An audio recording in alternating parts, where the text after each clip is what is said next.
ආයුබෝවන් දුවේ පුතේ 2021 වර්ෂයේ උසස් පෙළ විභාගයේ ජෛව පද්ධති තාක්ෂණ වේදයේ විෂය බහුවර්ණ ප්‍රශ්න පත්‍රය තමයි අපි අද සාකච්ඡා කරන්න බලාපොරොත්තු වෙන්නේ. ඔයගොල්ලෝ දැන් මේ බහුවර්ණ ප්‍රශ්න පත්‍රය දැකලා ඇති. අපි බලමු ඉතින් මේ ප්‍රශ්න වලට කොහොමද පිළිතුරු සොයාගන්නේ කියලා. බලන්න පළවෙනි ප්‍රශ්නය. වැසි සමයට සුදුසු තවාන් පාත්ති වර්ග වනුයේ. තවාන් පාත්තියක් කියලා කියන්නේ මොකද්ද? තවාණක් කියලා කියන්නේ මොකද්ද කියලා ඉස්සෙල්ලා බලමු නේද? තවාණක් කියලා කියන්නේ ස්ථිර ක්ෂේත්‍රයේ භෝගය වගා කරන්න කලින් භෝග රැක බලා ගන්න ස්ථානයක්.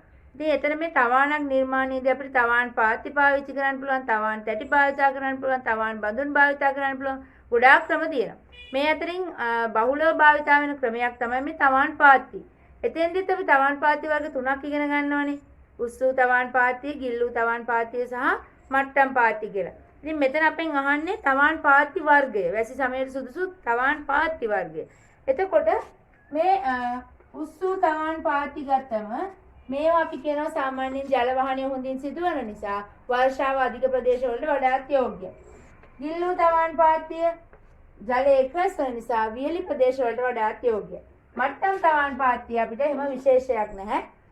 වර්ෂාව අතරමැදි ප්‍රදේශවලට වඩාත් යෝග්‍යයි කියලා තමයි කියන්නේ.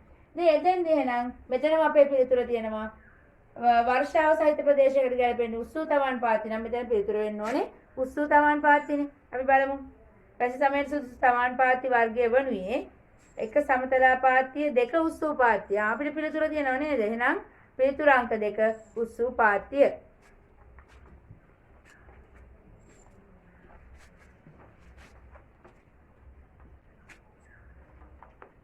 හරි. අපි බලමු දෙවෙනි ප්‍රශ්නය. goldfish මත්ස්‍යයා. මත්ස්‍යයන් අභිජනනය කරන රටාව අනුව අපි වර්ගීකරණය කරා. ඔයාලට මතකයිද?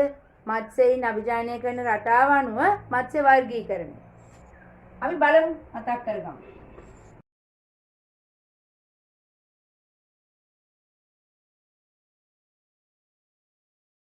මත්ස්‍ය අභිජනන රටාව අනුව මත්ස්‍යයන් අපි ප්‍රධාන කාණ්ඩ දෙකකට බෙදනවා. බිත්තර දමන මසුන් සහ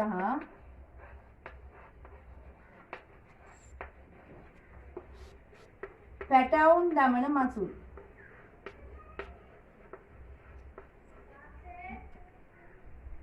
බිත්තර දමන මසුන් කාණ්ඩය නැවතත් අපි ප්‍රධාන කාණ්ඩ 4කට බෙදුවා. බිත්තර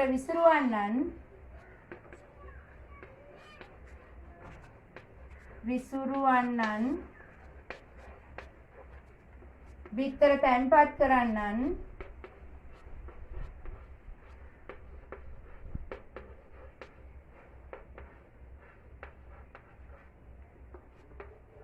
පෙළ කූඩු සාදන්නන්,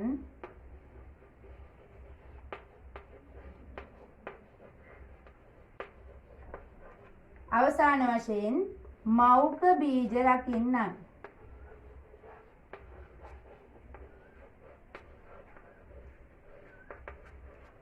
මෙන්න මේ කාණ්ඩ ටිකෙන් මොන කාණ්ඩයටද goldfish අයිති වෙන්නේ කියලා තමයි අපෙන් අහන්නේ. අපි බලමු මේගොල්ලන්ගේ විස්තර ටිකත් එක්ක.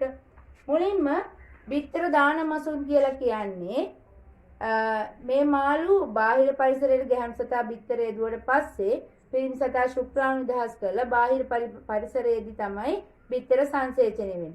අපි මෙයාලට කියනවා බාහිර සංසේචනය සිදුවන මසුන් කියලා.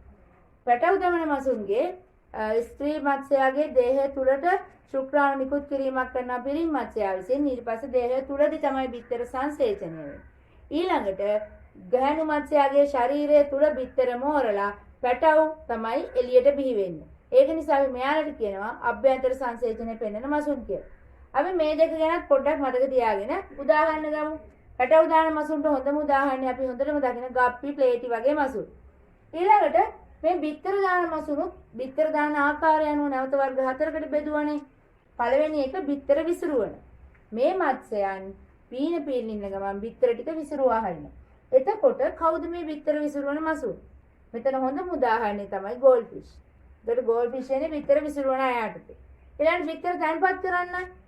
බිත්තර තැන්පත් කරන මසුන් ඇත්තට අයිති වෙනවා කවුද?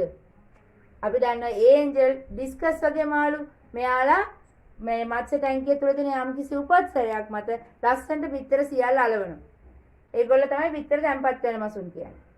වෙන කූඩු සාධන මත්ස්‍යයන්ට උදාහරණය ෆයිටර් සහ ගුරාමි. මේ මසුන් ජලයේ මාත පාවෙන උපස්තරයේ යටි පැත්තේ එයාලගේ මුඛයෙන් නිකුත් කරන විශේෂ පෙන බිඳු වලින් කූඩුවක් හදනවා. මේ කූඩුවට සියලු බිත්තර අලවනවා. මෞඛ බීජ රකින්න මත්ස්‍යයන් කියලා කියන්නේ මේ මත්ස්‍යයන් බාහිර පරිසරයට බිත්තර නිකුත් කරලා ඒවා සංසේචන වුණාන් පස්සේ ගැහැණු මත්ස්‍යයා මේ බිත්තර ඔක්කොම එයාගේ කට තුල තියාගෙන මුඛය තුල තියාගෙන පැටව බිහි වෙනකන් ආරක්ෂා කරනවා. උදාහරණ තිලාපියා වගේ මසුන්, yellow prince වගේ මසුන්. ඉතින් ඔන්න ඔය ටික තමයි අපි පොඩ්ඩක් මම වැඩිපුර විස්තර කරා. ඉතින් අපෙන් අහලා තියෙන්නේ ගෝල්ෆිෂ් ආයතන මත්ස්‍ය කාණ්ඩයේ බිත්තර විසිරුවන මසුන් පිළිතුර අංක 2.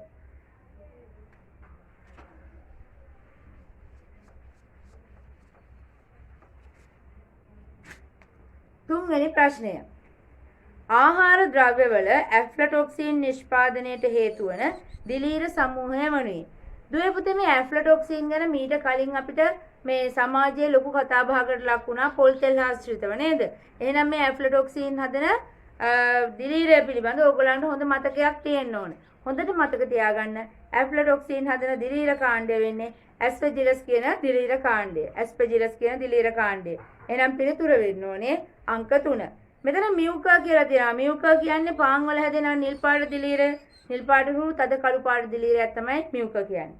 ෆියුසාරියම් රෝග ශාක වලට රෝග හදනවා. සල්මොනෙල්ලා ශාක මේ අපිට පවා රෝග හදනවා නේද? සල්මොනෙල්ලා ටයිපි වගේ අය පිටගැස්ම වගේ රෝග මේ ටයිෆොයිඩ් වුණ වගේ රෝග හදනවා.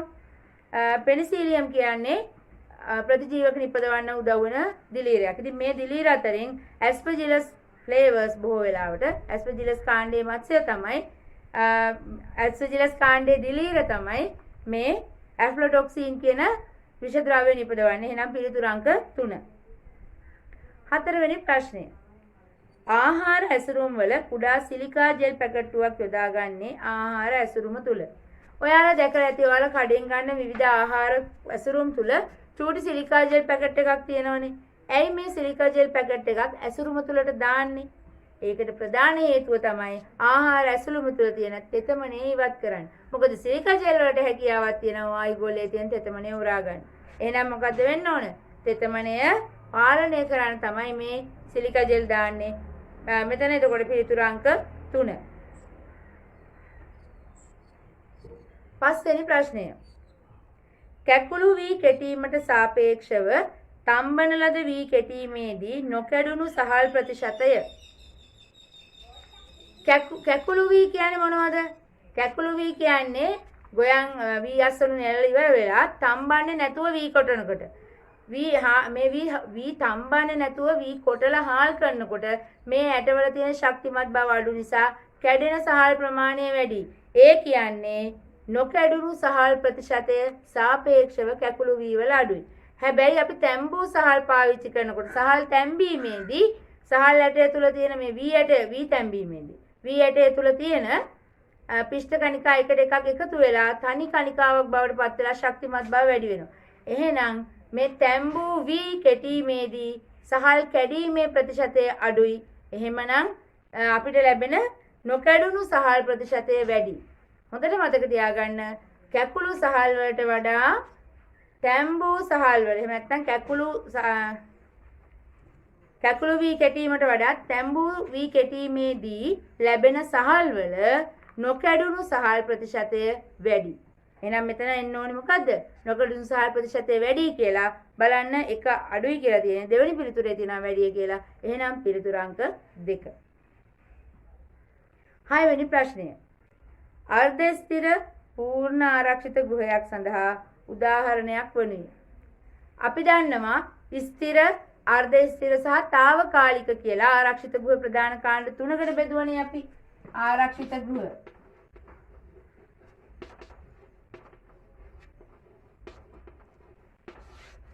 ස්ථිර, අර්ධ ස්ථිර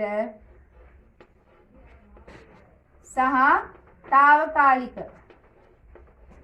මෙතන පුතේ බලන්න ස්ථිර ආරක්ෂිත ගෘහ කියලා කියන්නේ අපිට කිහිප වතාවක් වැඩි කාලයක් භාවිතා කරන්න පුළුවන් ඒවා. අපි උදාහරණ විදිහට හරිතාගාර තමයි ස්ථිර ගෘහ වලට දක්වන්නේ. අර්ධ ස්ථිර ගෘහ වෙන්නේ කෙටි කාලයක් භාවිතා කරන්න පුළුවන්. කන්න කිහිපයක් භාවිතා කරන්න පුළුවන්. අපි කියන්නේ පොලිතීන් මං වගේ දේවල්. එතකොට తాවකාලික කියලා කියන්නේ භෝග වගාවේදී එක්වරක් පමණක් භාවිතා කරන. එහෙම නැත්නම් භෝගයේ ජීවන කාලය තුල එක කාලයකදී විතරක් භාවිතා කරන ආරක්ෂිත ව්‍යුහ. ඉතින් මේ අතරින් අර්ධ ස්ථිර පූර්ණ ආරක්ෂිත ගෘහයක් ගන්නවා. මොකද මේ පූර්ණ ආරක්ෂිත කියන්නේ අභ්‍යන්තර ඒ කියන්නේ මේ ආරක්ෂිත ගෘහයේ අභ්‍යන්තර තත්ත්ව සියල්ල පාලනය කර හැකි ආරක්ෂිත ගෘහය. වෙන්නේ මෙතනින් ආර්ධ ස්ථිර කියලා ගත්තම පොලිතීන් උමන්. මොකද පොලිතීන් උමගක් අපිට සම්පූර්ණයෙන්ම බාහිර පරිසරයෙන් වෙනස් කරලා අභ්‍යන්තර පරිසරය සකස් කරන්න පුළුවන්. ඒක නිසා මේකේ අපි ගමු පොලිතීන් උමග නැත්නම් පොලිතීන් ගෘහය පොලිතීන් උමග කියනවා. ආර්ධ ස්ථිර පූර්ණ ආරක්ෂිත ගෘහය සඳහා උදාහරණ වන්නේ පොලිතීන් උමග පිළිතුරු අංක 2.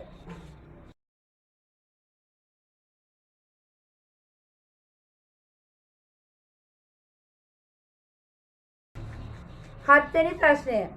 කේන්ද්‍රාපසාරී පොම්පයක දියර ඇතුළු වීම හා පිටවීම සිදුවන්නේ පිළිවෙලින්. කේන්ද්‍රාපසාරී පොම්පයක් අපි ඇන්දොතින් මේ පොම්පයට දියර ඇතුළු වෙන්නේ කොහෙන්ද පිට වෙන්නේ කොහෙන්ද කියන එක අපෙන් අහන්නේ. මේ කේන්ද්‍රාපසාරී පොම්පය තුල ජලයේ එසවීම සිදු වෙන්නේ භ්‍රමණය වන පාජකය මගින් නැති කරන කේන්ද්‍රාපසාරී බලය නිසා. එතකොට මේ පාජකය එහෙම නැත්නම් ඉම්පෙලරය කැරකෙනවා. ඒ ඉම්පෙලරය කැරකෙනකොට මේක වටේ තියෙන ජලය ටික ඉම්පෙලරයත් එක්කම කැරකෙනවා. කැරකිලා ඒ ඇතිවන කේන්ද්‍රාපසාරී බලය නිසා ජලය ටික මේ ඉහළින් තියෙන පිටාර නලයෙන් ඉවතට ගමන් කරනවා. එතකොට මෙන්න මේ පාජක ඇස එහෙම නැත්නම් ඉම්පෙලර් ඇස ආසන්නේ පීඩනය අඩු වෙලා අඩු පීඩන තත්ත්වයක් රික්තක තත්ත්වයක් ඇති වෙනවා. එතකොට එතෙන්ට සවි කරපු චූෂණ නලය මගින් තමයි පොම්පය තුලට ජලය ඇතුල් වෙන්නේ. එහෙනම් බලන්න පොම්පයට ජලය ඇතුල් වෙන්නේ මැදින්. පොම්පේ මැදින්. ජලය පිට වෙන්නේ ඉහළින්. පැහැදිලිද? එහෙනම් කේන්ද්‍රාපසාරී පොම්පයට ජලය ඇතුල් වීම මැදින් සිදු වෙනවා. පිටවීම ඉහළින් සිදු වෙනවා. අපේ පිළිතුර වෙන්න ඕනේ 2 මැදින් සහ ඉහළින්ය.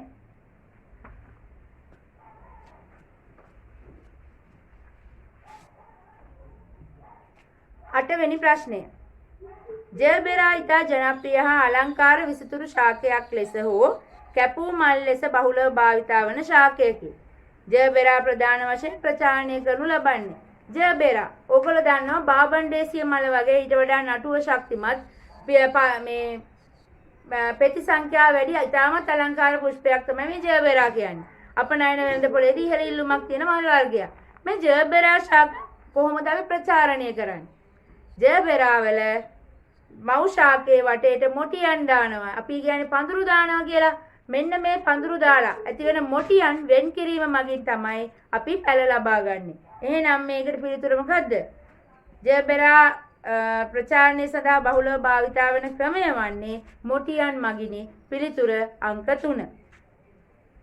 9 වෙනි ප්‍රශ්නය. සූර පැනලවල ප්‍රධාන වාසියක් වන්නේ ඒවා. සූර පැනල ගැන මොනවද අපි දන්නේ? සූර පැනලයක් කියලා කියන්නේ සූර ශක්තිය විද්‍යුත් ශක්තිය බවට භාවිතා හරවන්න අපි භාවිතා කරන උපකරණයක්. ඉතින් මේ සූර්ය පැනල වල ප්‍රධාන වාසියක් අහන්නේ. පුතේ මේකෙදි අපි පිළිතුරු එකින් එක බලමු. සූර්ය පැනල ලාභදායී වීමයි කියන එක වැරදි. සූර්ය පැනල ලාභදායී නෑ. ඒක ටිකක් මිලාදික ක්‍රියාවලියක්. 2 කාර්යක්ෂම වීමය. කාර්යක්ෂමතාවය ගොඩාක් වැඩි කියලා කියන්න බෑ අපිට මේ සූර්ය පැනල වල. ඒකත් වාසියක් විදියට ගන්න බෑ. සූර්ය පැනල සඳහා කුඩා ඉඩ ප්‍රමාණයක් ප්‍රමාණවත් වීමේ කියන එකත් වැරදි. අපිට සූර්ය පැනල වැඩි ශක්තියක් ඕන නම් විශාල සූර්ය පැනල භාවිතා කරන්න වෙනවා. ඒකට වැඩි ඉඩක් වැය වෙනවා. පිවිතුරු බල ශක්තිය නිපදවීම. පිවිතුරු බල ශක්තිය කියන්නේ මොකද්ද? පරිසරයේ දූෂණයක්, පරිසරයට හානියක් සිදු නොකර බල ශක්තිය නිපදවීම. ඒක හරියටම හරි සූර්ය ශක්තිය එහෙම නැත්නම් සූර්ය පැනල හරහා ශක්තිය නිපදවීමේදී පරිසරයට අහිතකර බලපෑමක් වෙන්නේ නැහැ. එහෙනම් මේක අපිට පිවිතුරු බල ශක්තියක් කියලා හඳුන්වන්න පුළුවන්. එහෙනම් ඒ පිළිතුර හරි. අපි බලමු එහෙනම් 9 වෙනි ප්‍රශ්නය. සූර්ය පැනල වල ප්‍රධාන වාසියක් වන්නේ පිවිතුරු බල ශක්තිය නිපදවීමය. එහෙනම් පිළිතුර කීයද? අංක 4. 10 වෙනි ප්‍රශ්නය. මහල් නිවාස සංකීර්ණයක පදිංචිකරුවන් විසින් නාගරික ඝන අපද්‍රව්‍ය කළමනාකරණයේදී ක්‍රියාත්මක කළ යුතු වඩාත්ම සුදුසුම ක්‍රමය වන්නේ. දුවේ පුතේ මහල් නිවාස සංකීර්ණයක අපද්‍රව්‍ය කළමනාකරණයේදී වඩාත්ම ගැළපෙන දේ වෙන්නේ අපද්‍රව්‍ය ජනනය වීම අඩු කරන එක. මොකද අපද්‍රව්‍ය එකතු වුණොත් මේ නාගරික නිවාස සංකීර්ණය තුල ඒක ප්‍රතිචක්‍රීකරණය හරන හරි හැම දෙයකම අපිට වැඩි ඉඩ කඩ නැහැ. ගැටලු සහගත තත්ත්වයක් ඇති වෙනවා. හැබැයි මේ අපද්‍රව්‍ය ජනනය වීම ඇතිවීම අවම කරගත්තොත් අපිට ඒකෙන් පුළුවනි මේ අපද්‍රව්‍ය කළමනාකරණය වඩාත් හොඳින් කරන්න. එහෙනම් මේකට පිළිතුරු වෙන්න ඕන මොකද්ද? අපද්‍රව්‍ය උත්පාදනය අඩු කිරීම එහෙම නැත්නම් ජනනය අඩු කිරීම කියන එක පිළිතුර අංක 5.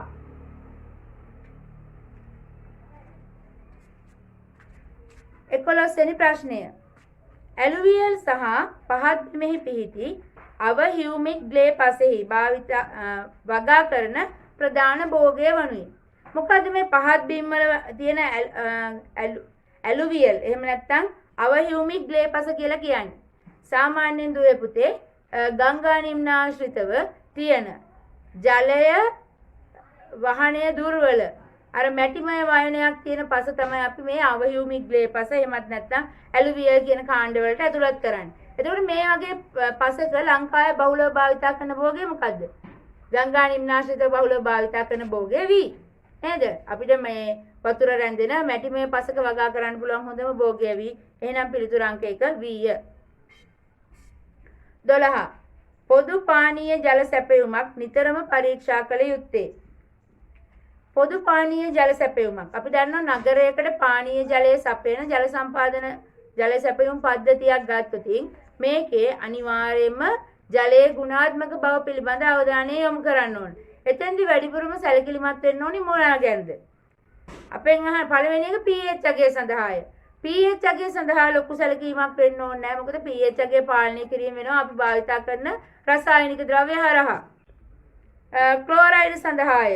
ක්ලෝරයිඩ් සඳහා අපි ලොකුවට මේ අවධානය යොමු කරන්න ඕනේ නැහැ. මං කෝගේ රසායනික ද්‍රව්‍ය භාවිතා කරන හරහා අපි මේවා පාලනය කිරීමක් සිදු කරනවා. 3. හානිකර බැක්ටීරියා සඳහායි. අන්න එතන ගැටලුවක් තියෙනවා. නාගරික ජල සම්පාදන පද්ධතියක හානිකර බැක්ටීරියා තිබුණොත් මුළු ප්‍රදේශයක් මුළු ජනතාව විශාල ප්‍රමාණයක් රෝගී වෙන්න පුළුවන්. ඒක නිසා හැමතිස්සෙම අනිවාර්යයෙන්ම මේ පානීය ජල සම්පාදන පද්ධතිය තුළ පානීය ජල සැපයුම තුළ බැක්ටීරියා අහිතකර බැක්ටීරියා සඳහා විශේෂ අවධානයක් යොමු කරන්න ඕනේ. හානිකර බැක්ටීරියා හිතකර බැක්ටීරියා සඳහා. එහෙනම් අපිට මේකට පිළිතුර විදියට පොදු පානීය ජලයේ සැපයුමක් නිතරම පරීක්ෂා කළ යුත්තේ හානිකර බැක්ටීරියා සඳහාය කියලා. 3 වෙනි පිළිතුර ලබා ගන්න පුළුවන්. 13 වෙනි ප්‍රශ්නය. රෝග වලින් තොර රෝපණ ද්‍රව්‍ය ලබා ගැනීම සඳහා වඩාත් සුදුසු ප්‍රචාරණ ක්‍රමය වනුයි. ඔන්න අපි දන්න කියන ප්‍රශ්නයක් නේද? අපි දන්නවා විශේෂයෙන්ම ප්‍රචාරණ ද්‍රව්‍ය කියන්නේ මෞෂාකයකින් දුහිතෘ පැල ලබා ගන්න භාවිතා කරන කොටසක්. ඉතින් මේක අපි දන්නවා ලිංගික අලිංගික ප්‍රචාරණ ක්‍රම ඕන එකක් වෙන්න පුළුවන්. බීජ මගින් වෙන්න පුළුවන්. නැත්නම් අලිංගික ක්‍රම මගින් වෙන්න පුළුවන්. මේ කොයි ක්‍රමයකින් කරත් වෛරස් රෝග ගොඩක් වෙලාවට පැතිරෙනවා. වෛරස් රෝග බීජ වලින් කරත් වෛරස් රෝගී ගහක බීජ වල අනිවාර්යෙන් වෛරස් රෝගය අඩංගු වෙනවා. ඒකට අපිට ලැබෙන පැලවල රෝගය ඇතුළත් වෙනවා. එහෙනම් අපිට කොහොමද පුළුවන් වෙන්නේ වෛරස් රෝග වලින් එහෙම නැත්නම් රෝගාබාධ වලින් තොර පැල ලබා ගන්න? ඒකේ ප්‍රධානම ක්‍රමයේ විදිහට අපි හඳුන්වනවා ශුද්‍ර ප්‍රචාරණය. ශුද්‍ර ප්‍රචාරණය කියන්නේ මොකද්ද? ශාකයක සජීවී විභාජක පඩක කොටසක් අරගෙන කෘත්‍රිම රෝපණ මාධ්‍යයක මේ බාහිර ශුද්ධ ජීවීන්ගෙන් තොරව වගා කරලා පාලිත පරිසර තත්ත්වයට මෞෂාකයට සමාන පැල ලොග්ඩාක් ගන්න එක තමයි ශුද්‍ර ප්‍රචාරණය. ඉතින් එතෙන්දී අපි පාවිච්චි කරන්නේ විභාජක පඩකයක් වන නිසා මේ විභාජක පඩක තුල සෛල වේගයෙන් බෙදමින් පවතින නිසා වෛරස් රෝග වලට මේ සෛල වලට හානි කරන්න බෑ. ඒක නිසා ඕනෑම වෛරස් රෝගී ශාකයක විභාජක පඩකය තුල වෛරස් අඩංගු වෙන්නේ නැහැ. එහෙනම් අපි විභාජක පඩකයෙන් පඩක රෝපණය කරොත් අපිට ලැබෙන පැලවලට වෛරස් රෝගය ඇතුළත් වෙන්නේ නැහැ. එහෙනම් පිළිතුර ශුද්‍ර ප්‍රචාරණය කියන එක පිළිතුර අංක 5. 14. කුකුල් කර්මාන්තයේදී පිරිසිදු බිත්තර ලබා ගැනීම වැදගත් වේ. පිරිසිදු බිත්තර ලබා ගැනීම සඳහා වඩාත් සුදුසු කුකුලන් නැති කිරීමේ ක්‍රමය වනුයි. කුකුලන් නැති කිරීමේ ක්‍රම. කුකුලන් නැති කිරීමේදී ප්‍රධාන වශයෙන් අපි ක්‍රම 3ක් භාවිතා කරනවා. නිදැලි ක්‍රමය, අඩසියුම් ක්‍රමය සහ සියුම් ක්‍රමය. නිදැලි ක්‍රමය කියන්නේ සතුන්ට ආහාර පාන ලබා දීමක් කරන්නේ නැහැ. සතුන් තනියම ඇවිදලා කෑම හොයා ගන්න ඕනේ. අපි නිෂ්පාදනය ලබා ගන්න විතරයි. එතෙන්දි සතු ඉන්න තැනම බිත්තර දාන්න පුළුවන්, අපද්‍රව්‍ය ගෑවෙන්න පුළුවන්, බිත්තර වල ගුණාත්මය මේ අපිරිසුදු බව අඩු වෙන්න හේතු වෙන්න පුළුවන්. ඊළඟට නිදැලි ක්‍රමය ගැන අඩසියුම් ක්‍රමයේදී මොකද කරන්නේ? අපි අර සීමා කරපු ප්‍රදේශයක් තුල කුකුලන් නැති කරනවා. කුකුලන්ට බිත්තර දාන්න කැදලි හඳුන්වා දෙනවා. හැබැයි මේ වයිදි බිත්තරේ මල ද්‍රව්‍ය ගෑවිලා අපවිත්‍ර වෙන්න පුළුවන්. අපවිත්‍ර වෙන්න තියෙන සම්භාවිතාවය වැඩි. සියුම් ක්‍රමය ගත්තම මේකේ ක්‍රම කීපයක් තියෙනවා. ඝන ආස්තරණ ක්‍රමය, තට්ටුවක් මත ඇති කිරීම සහ බැටරි ක්‍රමය. ඉතින් මේ ක්‍රම වලින් ඝන ආස්තරණ ක්‍රමේදී කැදලි තුල තමයි බිත්තර දාන්නේ. සාමාන්‍ය මේ අඩසියුම් ක්‍රමේදී වගේම බිත්තර කැදලි හඳුන්වා දී දෙන ඒවා තමයි බිත්තර දාන්නේ. එතකොට මේ කුකුලන්ගේ මල ද්‍රව්‍ය මේ බිත්තර වල ගෑවෙන්න තියෙන හැකියාව වැඩි. තට්ටු ක්‍රමේදී සාපේක්ෂව අපිට පිරිසිදු බිත්තර ලබා ගන්න පුළුවන්. නමුත් හොඳම පිරිසිදු බිත්තර ලැබෙන්නේ මේ බැටරි ක්‍රමේදී. බැටරි ක්‍රමය කියලා කියන්නේ මොකද්ද? බැටරි කූඩු ක්‍රමය කියන්නේ දැල් කූඩුවක් තුල එක සතෙක් හෝ දෙකීප දෙනෙක් විතරක් හදන එක. එතකොට මෙයාලගේ මල ද්‍රව්‍ය දැල් කූඩුවෙන් පහළට වැටෙනවා. කොයි වෙලාවකවත් බිත්තර වල ගෑවෙන්නේ නැහැ. ඒ නිසා මේ බැටරි ක්‍රමයෙන් ලැබෙන බිත්තර වල පිරිසිදු බව ඉතාමත් ඉහළයි. එහෙනම් මෙතන අහන්නේ පිරිසිදු බිත්තර ලබා ගැනීම සඳහා වැදගත් ක්‍රමය, වඩාත් සුදුසු කුකුලන් නැති කිරීමේ ක්‍රමය මොකද්ද?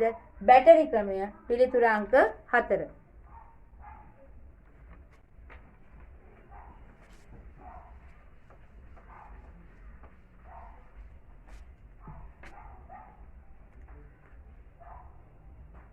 පහළොස්වෙනි ප්‍රශ්නය. බ්‍රොයිලර් මස් නිෂ්පාදන ක්‍රියාවලියේදී ගෑස් පන්දම භාවිතා කරනුයි. බ්‍රොයිලර් මස් නිෂ්පාදනයේදී අපි දන්නවා මේ සතුන් නිෂ්පාදන ක්‍රියාවලිය තුළ මේ ගෑස් ටෝච් එක පාවිච්චි කරන අවස්ථාවක් තියෙනවා. ඇයි අපි ගෑස් ටෝච් එක පාවිච්චි කරන්නේ? බ්‍රොයිලර් මස් නිෂ්පාදනයේදී අපි මුලින්ම කර්මාන්තශාලාවට ගෙන ආපු කුකුලන් පරීක්ෂා කරනවා, පූර්ව මරණ පරීක්ෂාවක් කරනවා. ඊට පස්සේ මේගොල්ලන්ව නොසෙල් වෙනසේ රඳවලා සිහි නැති කරලා ගෙල සිඳලා මේ ඝාතනය කරනවා. ඊට පස්සේ මෙයාලගේ පිහාටු සම්පූර්ණයෙන්ම ඉවත් කරන්න ඕනේ. පිහාටු ඉවත් කිරීමේ ක්‍රියාවලියේදී සමහර අවස්ථාවලදී ඉතාමත් සිහින් පිහාටු අපි කියන කූරු පිහාටු ෆින් ෆෙදර්ස් කියන්නේ ඉතුරු වෙන අවස්ථා තියෙනවා. මේ වගේ ෆින් ෆෙදර්ස් ඉතුරු වුණොත් කූරු පිහාටු ඉතුරු නැතිනම් ඒව ඉවත් කරන්න භාවිතා කරන පහසුම ක්‍රම විදියට තමයි අපිට මේ ලේසර් ටෝච් එහෙම නැත්නම් ගෑස් පන්දම හඳුන්වන්න පුළුවන්. එහෙනම් මෙතෙන්දී කූරු පිහාටු ඉවත් කිරීම තමයි පිළිතුර. හැබැයි අපි අනිත් පිළිතුරු ටිකත් බලමු මොකද මේ කියන්නේ කියලා. මලකඳ ආතප්නය එහෙම නැත්නම් ස්කේල්ඩින් කිරීම. මලකඳ ස්කේල්ඩින් කිරීම කියලා කියන්නේ අර අපි උණු වතුර පොඩි වෙලාවක් ගිල්වලා තියන්නේ මේ පිහාටු හිල් කරගන්න. ඒක වැරදි. මලකඳ විෂ බීජ හරණය කිරීමයි. විෂ බීජ හරණය කරන්නේ නැහැ ගෑස් ටෝච් එකේ. මලකඳේ පිහාටු ඉවත් කරන්නේ අපි පිහාටු ගලවන ක්‍රම මගින්. ඒක අතින් වෙන්න පුළුවන්, යන්ත්‍රයක් මගින් වෙන්න පුළුවන්. කුකුල් මස් දුම් ගැසීම කරන්නේ නැහැ. මෙහෙනම් මතක තියාගන්න ගෑස් පන්දම් භාවිතා කරන්නේ කූරු පිහාටු ෆින් ෆෙදර්ස් ඉවත් කිරීමට. පිළිතුරු අංක 5. දෙවෙනි ප්‍රශ්නය. මෙම රූපසටහනේ දැක්වෙන දියර ඉසිනය මගින් පලිබෝධනාශක යෙදීම වඩාත් සුදුසු වන්නේ. බලන්න දුවේ පුතේ මේ වගේ පොඩි පලිබෝධනාශක දියර ඉසිනයක් තමයි ඔයගලන්ට හඳුන්වලා තියෙන්නේ.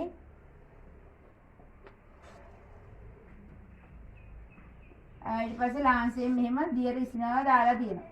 මෙතන මේ මොකද්ද? අපි දන්නවා දියර ඉසින කිහිපයක් ගැන අපි කතා කරනවා. නැප්සැක් දියර ඉසින වර්ග ගන්න. එතකොට අතින් ක්‍රියාත්මක කරන නැප්සැක් දිය රෙසිනේ නම් අපි සාමාන්‍යයෙන් කුඹුරු වලට එහෙම දිය රෙසින රසායනික ද්‍රව්‍ය දාගන්න භාවිතා කරනවා. මේක මොකද්ද? මේක අපි හඳුන්වන්නේ සම්පීඩනාකාරයේ දිය රෙසිනයක්. මේක විශාල පරිමාණයකක් නෙවෙයි. කුඩයි. සාමාන්‍යයෙන් ලීටර් 2 තමයි තියෙන්නේ. එතකොට මේක මොකද කරන්නේ? 2 5 වගේ අගයන් තියෙනවා පොඩි අගයන්. එතකොට මේකේ මෙතනින් හොඳට හුලං ගහලා කම්ප්‍රෙස් කරලා අපි සම්පීඩනය ලක් කරලා දිය රෙසින්න පුළුවන්. ඒතකොට විශාල භූමි සඳහා මේක භාවිතා කරන්න බෑ. අපිට කුඩා වගාවකට තමයි මේ පලිබෝධනාශක යොදන්න මේක භාවිතා කරන්න පුළුවන් වෙන්නේ.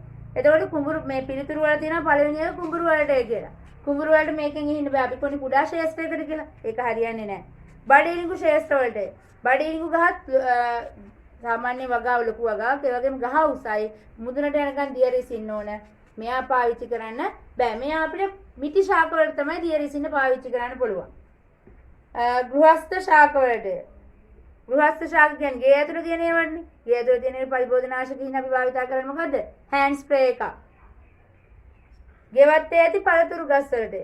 පළතුරු ගස් විශාලයි. ඒකට මං කිව්වා මේකෙන් ඉන්න පුංචි ගස් වලට. එහෙනම් පළතුරු ගස් වලට මේකෙන් ඉන්න බෑ. පහ ගෙවත්තක ඇති එළවලු සහ මල් පැල වලට. හරියටම හරි දුවේ පුතේ. ගෙවත්තක අපි මහා පරිමාණයෙන් වගා කරන්නේ නැහැ. කුඩා ප්‍රමාණයක් තමයි එළවලු හා පළතුරු වගා කරන්නේ. මල් සහ එළවලු වගා කරන්නේ. එතකොට ඒවා පහත හැදෙන පොඩි ගස්. අපිට අන්නේ වගේ ශාක වලට තමයි මේ හරහා කෘමිනාශක හින්න පුළුවන්. එහෙනම් පලිබෝධනාශක දීමට වඩා සුදුසු වන්නේ ගෙවත්තේ ඇති එළවලු සහ මල් පැල වලට. පිළිතුරු අංක 5.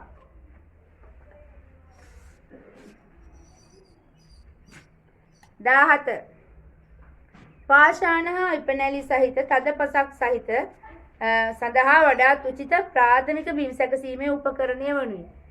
පාෂාණ හා ඉපනැලි සහිත තදපසකට. බලන්න දේපතේ මෙතෙන්දී අපි දන්නවා ප්‍රාථමික බිම් සැකසීමේදී බාධක වැඩි අපහසු භූමි වල බිම් සැකසීමට අපි විශේෂයෙන්ම භාවිතා කරනවා තැටි නගුල.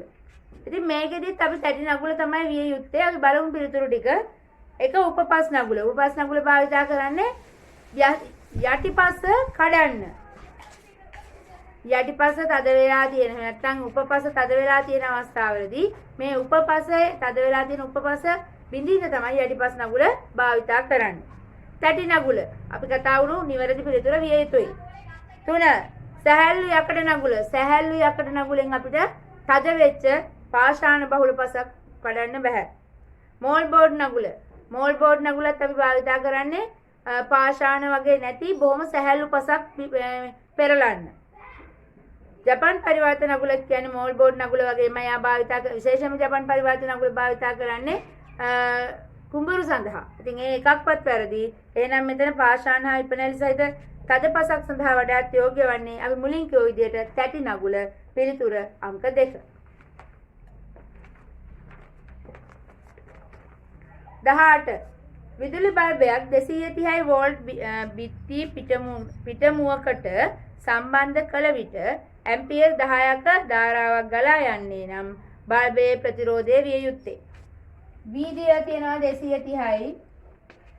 I දීලා තියෙනවා 10යි ඇම්පියර්. මොකද සමීකරණය? V සමානයි IR. එහෙනම් V 230යි සමානයි I 10යි වැඩි කිරීම. දෙපැත්තම 10න් බෙදමු. එහෙනම් කීයද? 23යි ඕම්. එහෙනම් ප්‍රතිරෝධයගේ ඕම් 23යි කියලා අපිට ලැබෙනවා. බලන්න පිළිතුර අංක 4.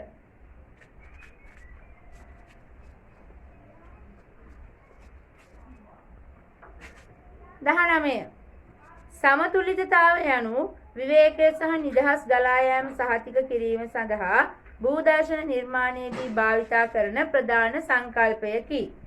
භූදර්ශන නිර්මාණයක අසමමිතික සමතුලිතතාවය නිවැරදිව පෙන්වා ඇති රූප සටහනක් වනුයේ. මොකද මේ සමතුලිතතාවය කියන්නේ? සමතුලිතතාවය කියන්නේ අපි සලකනු ලබන භූදර්ශන සැලසුමක් තුල මනක්කල්පිත රේඛාවකින් මේක දෙකට බෙදුවම දෙපැත්තේ තියෙන භූමි අලංකරන උපාංගවල සමාන බව හෝ අසමාන බව අපි දෙපැත්තම සමානව තියෙනවා නම් අපි කියනවා මෙතන සමමිතික සමතුලිත බව කියලා. මේ දෙපැත්තම මේ විදිහට සමානයි නම් කියනවා සමමිතික සමතුලිත බව කියලා. එහෙම නැතුව මේ එක පැත්තකට වඩා අනිත් පැත්ත වෙනස් විදියට තියෙනවා නම් අපි ඒක හඳුන්වනවා අසමමිතික සමතුලිත බව කියලා. ඉතින් මෙතන අහන්නේ අපෙන් අසමමිතික සමතුලිතභාවය පෙන්වන නිවැරදි පින්තූරය. එතෙන්දී අපිට දීලා තියෙන පිළිතුරු ටික පළවෙනි එකේ තියෙනවා මේ වගේ. මෙතන ලොකු ගහක් තියෙනවා, පුංචි ගහක් තියෙනවා. මෙතන ලොකු ගහක් තියෙනවා, පුංචි ගහක් තියෙනවා. මොකද හිතන්නේ? දෙපැත්ත සමානයි. ඒක සමමිතික සමතුලිතතාවය. ඊළඟ දෙවෙනි පිළිතුරේ තියෙනවා මෙන්න මේ වගේ ගහස් දෙකක් දෙපැත්තෙන් කියලා. ඒකත් සමතුලිතයි නේද? සමමිතික සමතුලිතතාවය. තුන්වෙනි පිළිතුරේ මෙතන හොඳ පැතිරිච්ච එක ගහක් තියෙනවා. මෙතන පැතිරිච්ච ගහක් සමග තව ලොකු ගහක් තියෙනවා. ඒතර බලන්න මේකේ නම් දෙපැත්ත සමාන නැහැ. ඒක හරි වගේ. ඊළඟ එකත් බලමු. හතරවෙනි එකේ තියෙන්නේ මැද ගෙයක්. දෙපැත්තෙන් සමාන ගස් දෙකක්. එතකොට සමතුලිතයි නේද? ඊළඟට අන්තිම එකේ තියෙනවා බලන්න මෙතන විශාල ගොඩනැගිල්ලක් වගේ දර්ශනයක් තියෙනවා. මෙතන මැදින් පඩිපෙලක් තියෙනවා. මෙතන ගහක් තියෙනවා. මෙතන ගහක් තියෙනවා. ඒතර බලන්න මේ රූප සටහන් පහ. මේ රූප සටහන් පහේ මේකත් සමතුලිත සමමිතික සමතුලිතද? මේකත් සමමිතික සමතුලිතතාවය. මෙයත් සමතුලිතයි. මෙයත් සමමිතිකයි. අසමමිතික සමතුලිතතාවය දක්වන්නේ මෙන්න මේ පින්තූරය. ඒ කියන්නේ පිළිතුර අංක 3.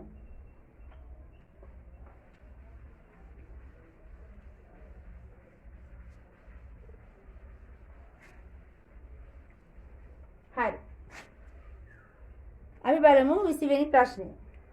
කැපූ මල් කර්මාන්තයේදී මල්වල ආයුකාරය දීර්ඝ කිරීම සඳහා ඒවායේ වෘන්ත රසායනික ද්‍රව්‍ය මගින් ප්‍රතිකාර කරනු ලැබේ. මෙහිදී සිල්වර් නයිට්‍රේට් ප්‍රධාන වශයෙන් භාවිතා කරන්නේ සිල්වර් නයිට්‍රේට් අපි විෂ බීජ ක්ෂුද්‍රජීවි විනාශකයක් විදිහට එහෙම නැත්නම් ක්ෂුද්‍රජීවි විනාශකාරකයක් විදිහට තමයි භාවිතා කරන්නේ. එහෙනම් දුවේ පුතේ සිල්වර් නයිට්‍රේට් ප්‍රධාන වශයෙන් භාවිතය වනුයේ ක්ෂුද්‍රජීවීන් විනාශ කිරීමට. පිළිතුර අංක 3. 21. පිවිතුරු නිෂ්පාදනය යනු මොකද්ද මේ පිවිතුරු නිෂ්පාදනය කියලා කියන්නේ? පරිසරයට වන හානිය අවම කරගෙන අපිට අවශ්‍ය නිෂ්පාදන ලබා ගැනීමේ ක්‍රියාවලිය අපි මේක හඳුන්වනවා පූර්වගාමී පාරිසරික උපාය මාර්ගයක් කියලා. මොකද පූර්වගාමී පාරිසරික උපාය මාර්ගයක් කියලා හඳුන්වනවා. එහෙනම් පිවිතුරු නිෂ්පාදනය කියලා කියන්නේ පූර්වගාමී පාරිසරික උපාය මාර්ගයකි. පිළිතුර අංක 4. 22. ගසක උසමයින අයුරු මෙම රූප සටහනේ දක්වා ඇත. 22 වන ප්‍රශ්නයට පිළිතුරු සැපයීම සඳහා මෙම රූප සටහන භාවිතා කරන්න කියලා මෙන්න මෙහෙම රූප සටහනක් දීලා තියෙනවා.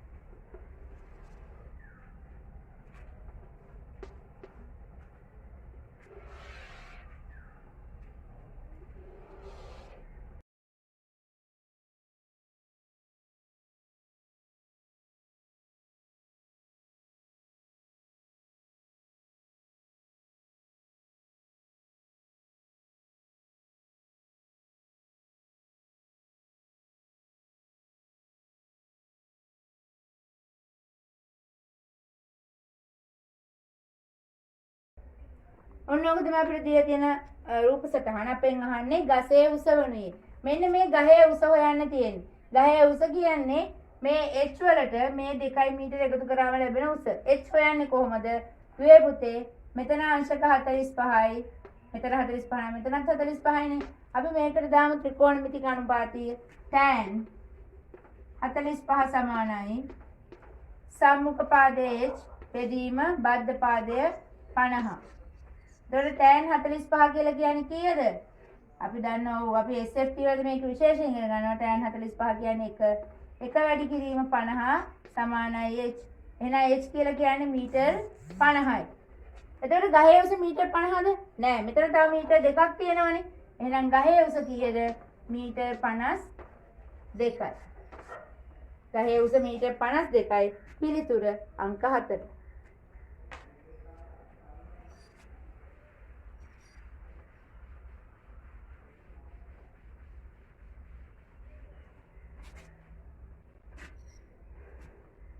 23 වෙනි ප්‍රශ්නය. සමෝච්ච සිතියමක් ඇඳීම සඳහා කුඩා සමෝච්චාන්තර භාවිත කරුණේ. සමෝච්ච සිතියමක් කියන්නේ මොකද්ද? භූමිය මත උච්චත්වයේ සමාන ලක්ෂය ආකරමින් අඳිනු ලබන සිතියමකට අපි කියනවා සමෝච්ච රේඛා සිතියමක් කියලා. මේ සමෝච්ච රේඛා සිතියම් නිර්මාණයේදී අනුයාත සමෝච්ච රේඛා දෙකක් අතර සිරස් උස වෙනස අපි හඳුන්වනවා සමෝච්ච රේඛා අන්තරය කියලා. මේ සමෝච්ච රේඛා අන්තරයේ අගය අපේ අවශ්‍යතාවය අනුව අපි තීරණය කරන්නේ. සමහර වෙලාවට අපිට ගන්න පුළුවන් එක සමෝච්ච රේඛාවක් 100 අනික 200 කියලා. එතකොට සමෝච්චාන්තරය කීයද? මීටර් 100ක්.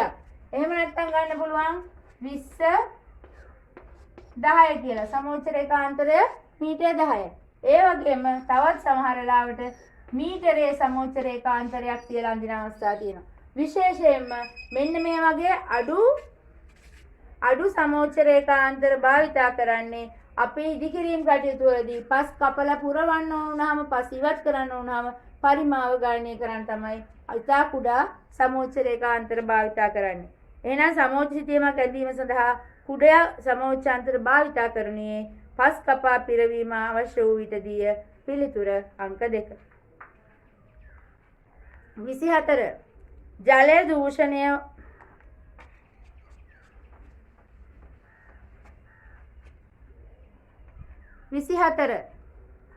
ජල දූෂණය වර්තමානයේදී ලෝකයේ ප්‍රධාන ගැටලුවක් වී ඇත. ශ්‍රී ලංකාවේ ජල දූෂණයට බලපාන වඩාත් බහුල ප්‍රභව කිහිපයක් වනුයි. ජල දූෂණය කියලා කියන්නේ විවිධ අහිතකර ද්‍රව්‍ය ජලයට එකතු වෙලා මේ ජලය භාවිතයට නුසුදුසු තත්ත්වයට පත් වෙන එක. ඉතින් ලංකාව තුලදී මේ ජල දූෂණය වෙන්න බලපාන හේතු ගොඩක් තියෙනවා. ඒ අතරින් ප්‍රධානම හේතු මොනවාද කියලා අහන්නේ. එතෙන්දී බලන්න පළවෙනි එකේ තියෙන සතුන් නෑවීම, කෘෂි රසායනික භාවිතය සහ තෙල් කාන්දු වීම. ඉතින් මෙතෙන්දී සතුන් නෑවීම කියන එක තෙල් කාන්දු වීම කියන එකත් ප්‍රධානතම ජල දූෂක කාරක විදියට අපිට ගන්න විදියක් නෑ. හැබැයි කෘෂි රසායනික භාවිතය නම් ජලය දූෂණය වෙන බලපාන ප්‍රධාන හේතුවක්. එතන අනිත් කරුණු දෙක වැරදි නිසා පළවෙනි පිළිතුර වැරදි. 2 තෙල් කාන්දු වීම, නාගරික අපද්‍රව්‍ය බැහැර කිරීම හා සමුද්‍රයට අපද්‍රව්‍ය හෙළීම. මෙතනත් තෙල් කාන්දු වීම කියන එක අපි කිව්වා ප්‍රධාන වශයෙන් පරිසර දූෂණයට බලපාන සාධකයක් නෙවෙයි. හැබැයි නාගරික අපද්‍රව්‍ය බැහැර කිරීම නම් ලොකු ගැටලුවක්. ඒ වගේම සමුද්‍රයට අපද්‍රව්‍ය හෙළීමත් ලොකු ගැටලුවක්. 3 මිනිසුන් ස්ථානය කිරීම, සතුන් නෑවීම සහ සමුද්‍රයට අපද්‍රව්‍ය හෙළීම. එතන මිනිසුන් නෑම සහ මිනිසුන් ස්ථානය හා සතුන් නෑවීම කියන දෙකම ලොකු පරිසර දූෂණ ඇති කරන්නේ. නැත්නම් ජල දූෂණයට බලපාන ප්‍රධාන කරුණු දෙකක් නෙවෙයි.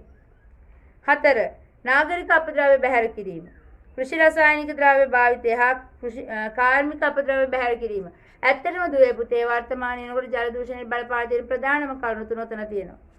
නාගරික අපද්‍රව්‍ය නගර වලින් ඉවත දාන අපද්‍රව්‍ය, විශේෂයෙන්ම නාගරික ප්‍රදේශවල টয়ලට් පිට් වලින් එළියට දාන අපද්‍රව්‍ය ස්වාභාවික ජලජ පරිසර වලට එකතු කිරීම නිසා පරිසර දූෂණය වෙනවා. කෘෂි රසායනික ද්‍රව්‍ය අධික භාවිතය නිසා ජලජ පරිසරය දූෂණය වෙනවා. කාර්මික අපද්‍රව්‍ය ජල ප්‍රභව වලට බැහැර කිරීම නිසා ජලජ පරිසර දුර්වල වෙනවා. දූෂණය වෙනවා. එහෙනම් 4 හරි. 5ත් බලමු. නාගරික අපද්‍රව්‍ය බැහැර කිරීම, මිනිසුන් ස්නානය හා කාර්මික අපද්‍රව්‍ය බැහැර කිරීම. මිනිසුන් ස්නානය කියන පිළිතුර තියෙන නිසා ඒකත් වැරදි. එහෙනම් මෙතන ජල දූෂණයට බලපාන වඩාත් බහුල ප්‍රභව විදියට හඳුන්වන්න පුළුවන් නාගරික අපද්‍රව්‍ය බැහැර කිරීම, කෘෂි රසායනික ද්‍රව්‍ය භාවිතය හා කාර්මික අපද්‍රව්‍ය බැහැර කිරීම. පිළිතුර අංක 4. 25 වෙනි ප්‍රශ්නය. ලිපිඩ බහුල ආහාරවල අඩංගු මේද මුඩු වීම ප්‍රධාන වශයෙන් සිදුවන්නේ. මේද මුඩු වීම කියන්නේ මොකද? ලිපිඩ අඩංගු මේද මුඩු වීම කියලා කියන්නේ මේදවල තියෙන මේද අම්ල ඔක්සිකරණය වෙන එක මුඩු වීම කියලා හඳුන්වනවා. එහෙනම් මුඩු වීම ප්‍රධාන වශයෙන් සිදුවන්නේ මේද අම්ල ඔක්සිකරණය වීම නිසාය. පිළිතුර අංක 1. 26 පැස්ටරීකృత ආහාර. පැස්ටරීකරණය කියන්නේ මොකද්ද? ජීවාණුහරණය කියන්නේ මොකද්ද? මේ ක්‍රම දෙකම ආහාර පරිරක්ෂණ ක්‍රම. අපි දන්නවා ජීවාණුහරණයේදී ආහාරයේ සෙල්සියස් අංශක 100ට වඩා ඉහළ 121 වගේ උෂ්ණත්වයකට රත් කිරීම සිදු කරනවා. හැබැයි පැස්ටරීකරණයේදී සෙල්සියස් අංශක 62 73 වගේ උෂ්ණත්වයක තමයි අපි ආහාර රත් කිරීම සිදු කරන්නේ. එහෙනම් මොකද පැස්ටරීකරණයේදී වෙන්නේ? ශුද්ධ ජීවීන් විනාශ වෙනවා. යාළගේ බීජාණු විනාශ වෙන්නේ නැහැ. ජීවාණු හරි සියල්ල විනාශ වුණාට පැස්ටරීකරණයේදී එයාලගේ බීජාණු ඉතුරු වෙනවා. එහෙනම් අපි මොකද කරන්න ඕන? මේ පැස්ටරීකරණය කරපු ආහාර ගබඩා කිරීමේදී බීජාණු වර්ධනයට හොඳ තත්ත්ව නොලැබෙන ආකාරයට ගබඩා කරන්න ඕන. එතෙන්දී අපි මේ සකස් කරන නිෂ්පාදන සෙල්සියස් අංශක 10ට අඩු උෂ්ණත්වයේ තමයි ගබඩා කරන්නේ. එතකොට අපිට පුළුවනි මේක ආරක්ෂා කරගන්න. එතකොට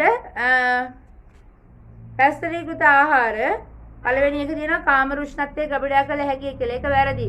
කාමර උෂ්ණත්වයේ තිබුණොත් අර බීජාණු වලින් ශුද්ධ ජීවීන් එළියට ඇවිල්ලා ආහාරය නරක කරනවා. දෙක වායු සමීකරණය කළ කාමරයක ගබඩා කළ හැකිය. වායු සමීකරණය කළ කාමරයකත් සාමාන්‍ය උෂ්ණත්වය සෙල්සියස් අංශක 18ක් විතරවත් තියෙනවනේ. ඒත් එතකොට බෑ. සෙල්සියස් අංශක 10ට අඩු ශීතකරණයක් තුළ ගබඩා කළ යුතුය. හරියටම හරි පැස්ටරීකරණය කළ ආහාර 10ට අඩු උෂ්ණත්වයේ ඇති ශීතකරණයක තමයි ගබඩා කරන්නේ. ඒකල්ලත් අපිට දවස් 7ක් වගේ තමයි උපරිම තියාගන්න පුළුවන්. හතරට කියනවා ඍණ 5ට අඩු උෂ්ණත්වයේ අධිශීතකරණයක් තුළ ගබඩා කළ යුතුයි කියලා. එතකොට මේවා අධිශීතනයට ලක් වෙලා මේ ජලය කැටි ගැහෙනවා, අයිස් බවට පත් වෙනවා. ඒක නිසා ඒක හරියන්නේ නැහැ. ඍජු හිරු එළියෙන් නිරාවරණය නොවි ගබඩා කළ යුතුය. ඍජු හිරු එළියෙන් නිරාවරණය නොවුනත් උෂ්ණත්වයේ තත්ත්වයට ගබඩා කරන්න බෑ. සෙල්සියස් අංශක 10ට අඩු උෂ්ණත්වයේ තමයි ගබඩා කරන්න ඕනේ. පිළිතුර අංක 3. 27. සුපිරි වෙළඳ සැලක පළතුරු සෝදා ගැනීමෙන් පසු ආහාරයට ගත නොහැකි සහ අනවශ්‍ය කොටස් ඉවත් කර පෙති හෝ කැට කපා ප්‍රතිඔක්සිකාරක එකතු කර ස්ටයිරෆෝම් තැටියක අසුරා විනිවිද පෙනෙන නම්‍යශීලී පටලයකින් ආවරණය කර ඇත. මෙම ක්‍රියාවලිය වඩාත් හොඳින් පැහැදිලි කළ හැකි වනුයි. ආහාර සකස් කිරීමේ නව ප්‍රවණතා යටතේ අපි කතා කරන ක්‍රම ගණනාවක්. ඒකෙන් එකක් තමයි අවම සැකසීම. අවම සැකසීමේදී කරන්නේ භෞතික වශයෙන් ස්වභාවය වෙනස් කරලා ආහාරයේ පරිභෝජනයේ පහසු තත්ත්වයට පත් කිරීම. එහෙනම් මෙතන පුතේ මේ ඇපල් හොදලා කපලා අනවශ්‍ය කොටස් අයින් කරලා ඔක්සිකාරක ගාලා මේ ඇසුරුම් කරලා මේ විකුණන එක අපිට කියන්න පුළුවන් අවම සැකසීමක් කියලා. වර්ග ඒක බලන්න පිළිතුරු ටික පළවෙනි එක වර්ග කිරීම කියන්නේ ආහාර විවිධ කාණ්ඩ අනුව වර්ග කරන එක. ඒක නෙවෙයි. දෙක ශ්‍රේණිගත කිරීම. ගුණාත්මය අනුව වර්ග කිරීම. ඒකත් නෙවෙයි. සරු කිරීම. සරු කිරීම කියලා කියන්නේ මොකද්ද? ආහාරයේ තියෙන පෝෂකයක් ආහාර නිෂ්පාදනය කරන අවස්ථාවේ විනාශ වෙලා ගියොත් නැවත එකතු කිරීම. ප්‍රබල කිරීම කියන්නේ ආහාරයේ අඩංගු නැති පෝෂකයක් බාහිරින් එකතු කිරීම. මේ එකක්වත් ගැලපෙන්නේ නැහැ. උත්තරේ මොකද්ද? 5 අවම සැකසුම් කිරීම. 28 ජලරෝපිත වගා පද්ධතියක පෝෂක මාධ්‍ය නිතරම ආයුක්‍ය යුතු වන්නේ ප්‍රධාන වශයෙන් අපි දන්නවා සංසරණය වන වගා මාධ්‍යයක පෝෂක මාධ්‍ය එකම පෝෂක මාධ්‍ය දිගින් දිගට භාවිතා වෙනවා. එතකොට මොකද වෙන්නේ? එතකොට මේ පෝෂක මාධ්‍යයේ පෝෂක අඩු වෙලා ශාකයට අවශ්‍ය පෝෂක නොලැබී යනවා. අපි ඒක පරීක්ෂා කරගන්නේ සාමාන්‍යයෙන් EC අගය හරහා විද්‍යුත් සන්නායකතාවය හරහා. එතකොට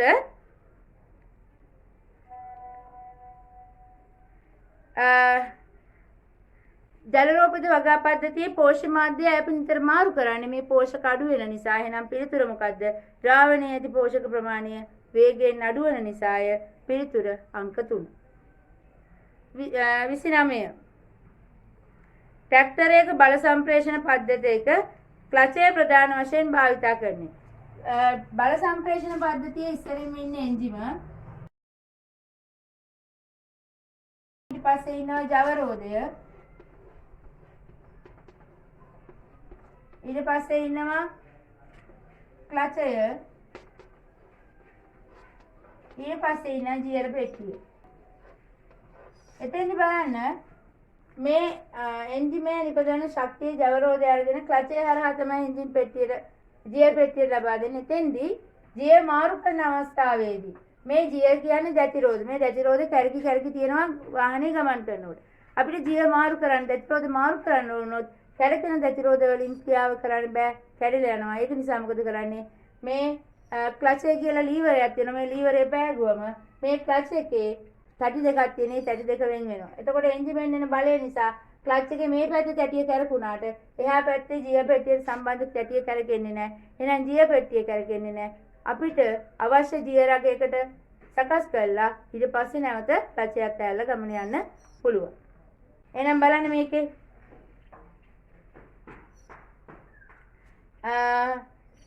ට්‍රැක්ටර් එක බල සම්ප්‍රේෂණ පද්ධතියේ රජය ප්‍රධාන වශයෙන් භාවිත කරන්නේ බල සම්ප්‍රේෂණ පද්ධතියේ අනෙක් කොටස් සමග එන්ජිමේ කැරකුම් බලය විසන්ධි කිරීමට. මෙන්න එන්ජිමේ කැරකුම් බලය ක්ලචේ මගින් මේ ඉතුරු කොටස් එක්ක සම්බන්ධ කරන්නේ වළක්වනවා. එහෙනම් මොකද පිළිතුර? පිළිතුර අංක 5.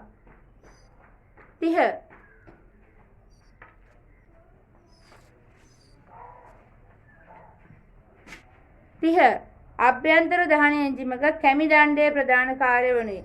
කැමි දණ්ඩ කියන්නේ මොකද්ද? කැමි දණ්ඩ කියන්නේ කෑම් ෂාෆ්ට්.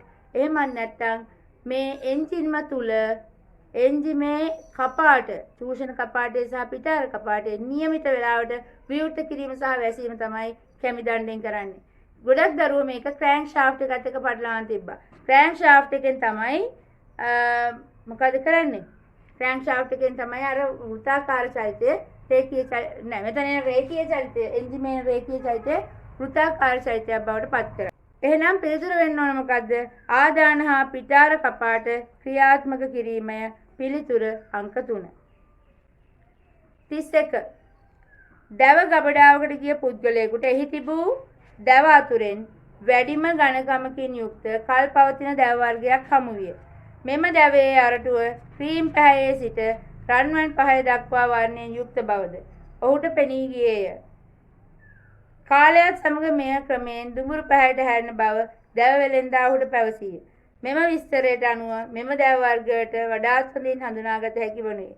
දුවේ පුතේ හොඳට මතක තියාගන්න මේ අරටුව රන්වන් පැහැයේ තිබිලා දුඹුරු පැහැයට හැරෙන දැව වර්ගය වෙන්නේ අපේ රටේ තියෙන ප්‍රධාන දැව වර්ගයක් වන කොස්. එහෙනම් මෙතෙන්ට එන්න ඕන පිළිතුර කොස් දැවය පිළිතුර අංක 1. 32 රබර් කිරි නිස්සාරණය සඳහා රබර් ගසේ පොත්ත කැපීමේ නිවැරදි ක්‍රමය පෙන්වන රේඛා සටහන වනුයේ. අපිට පිළිතුරු ගණනාවක් දීලා තියෙනවා. බලමු අපි පළවෙනි එක. මේ විදිහට ගහ ඇඳලා තියෙනවා.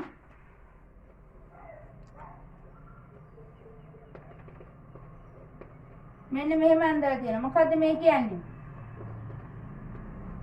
පොළොව මට්ටමේ ඉඳන් සෙන්ටිමීටර් 120යිලු වට ප්‍රමාණය මීටර් සෙන්ටිමීටර් 50යිලු මෙන්න මේ කෝණය අංශක 30ක් වෙන විදිහට කපනවා.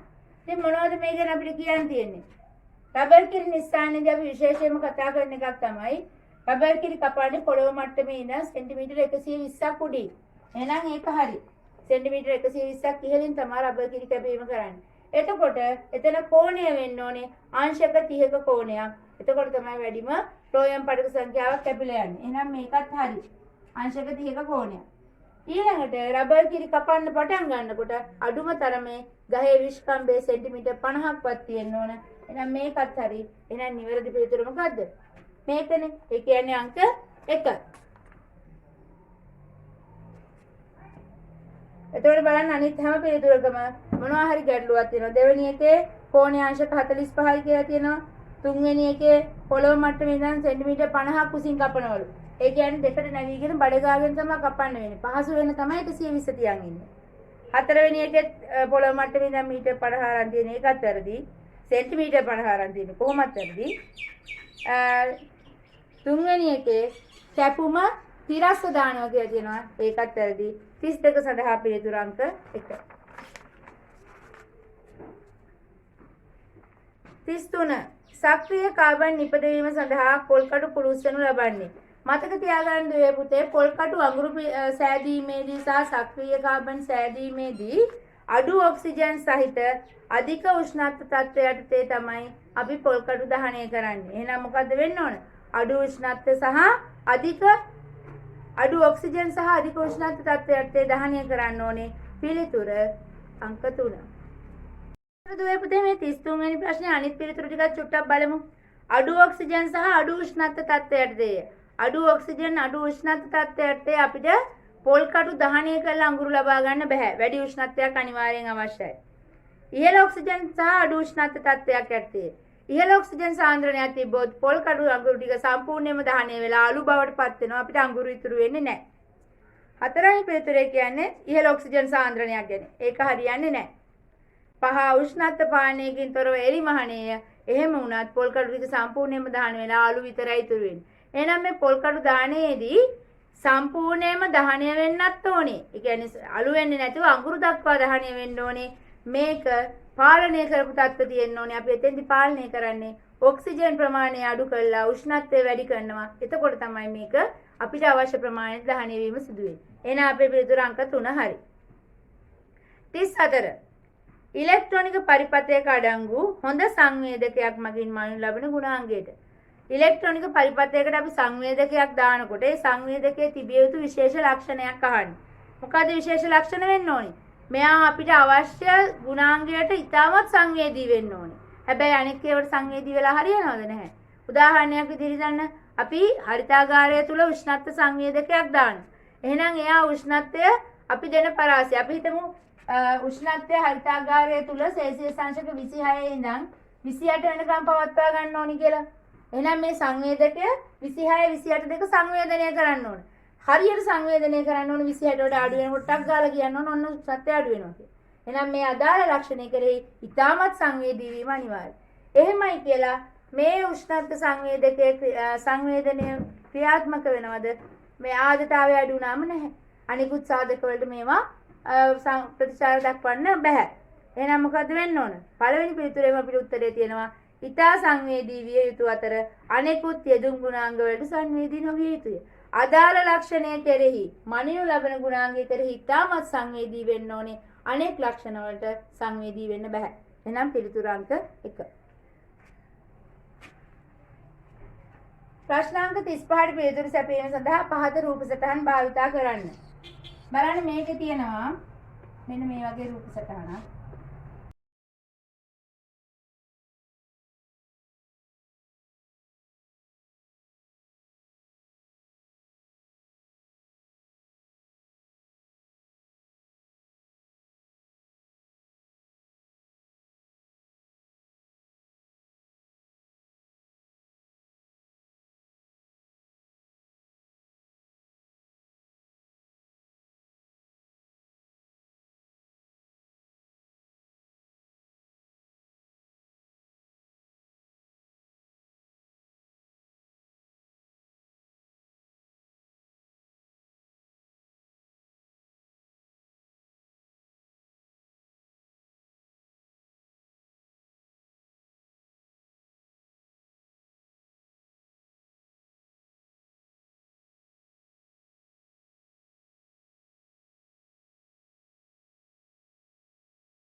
මෙන්න මේ වගේ සටහන් දෙකක් දීලා තියෙනවා. මේක P කියලා හඳුන්වලා තියෙනවා. මේක Q කියලා හඳුන්වලා තියෙනවා.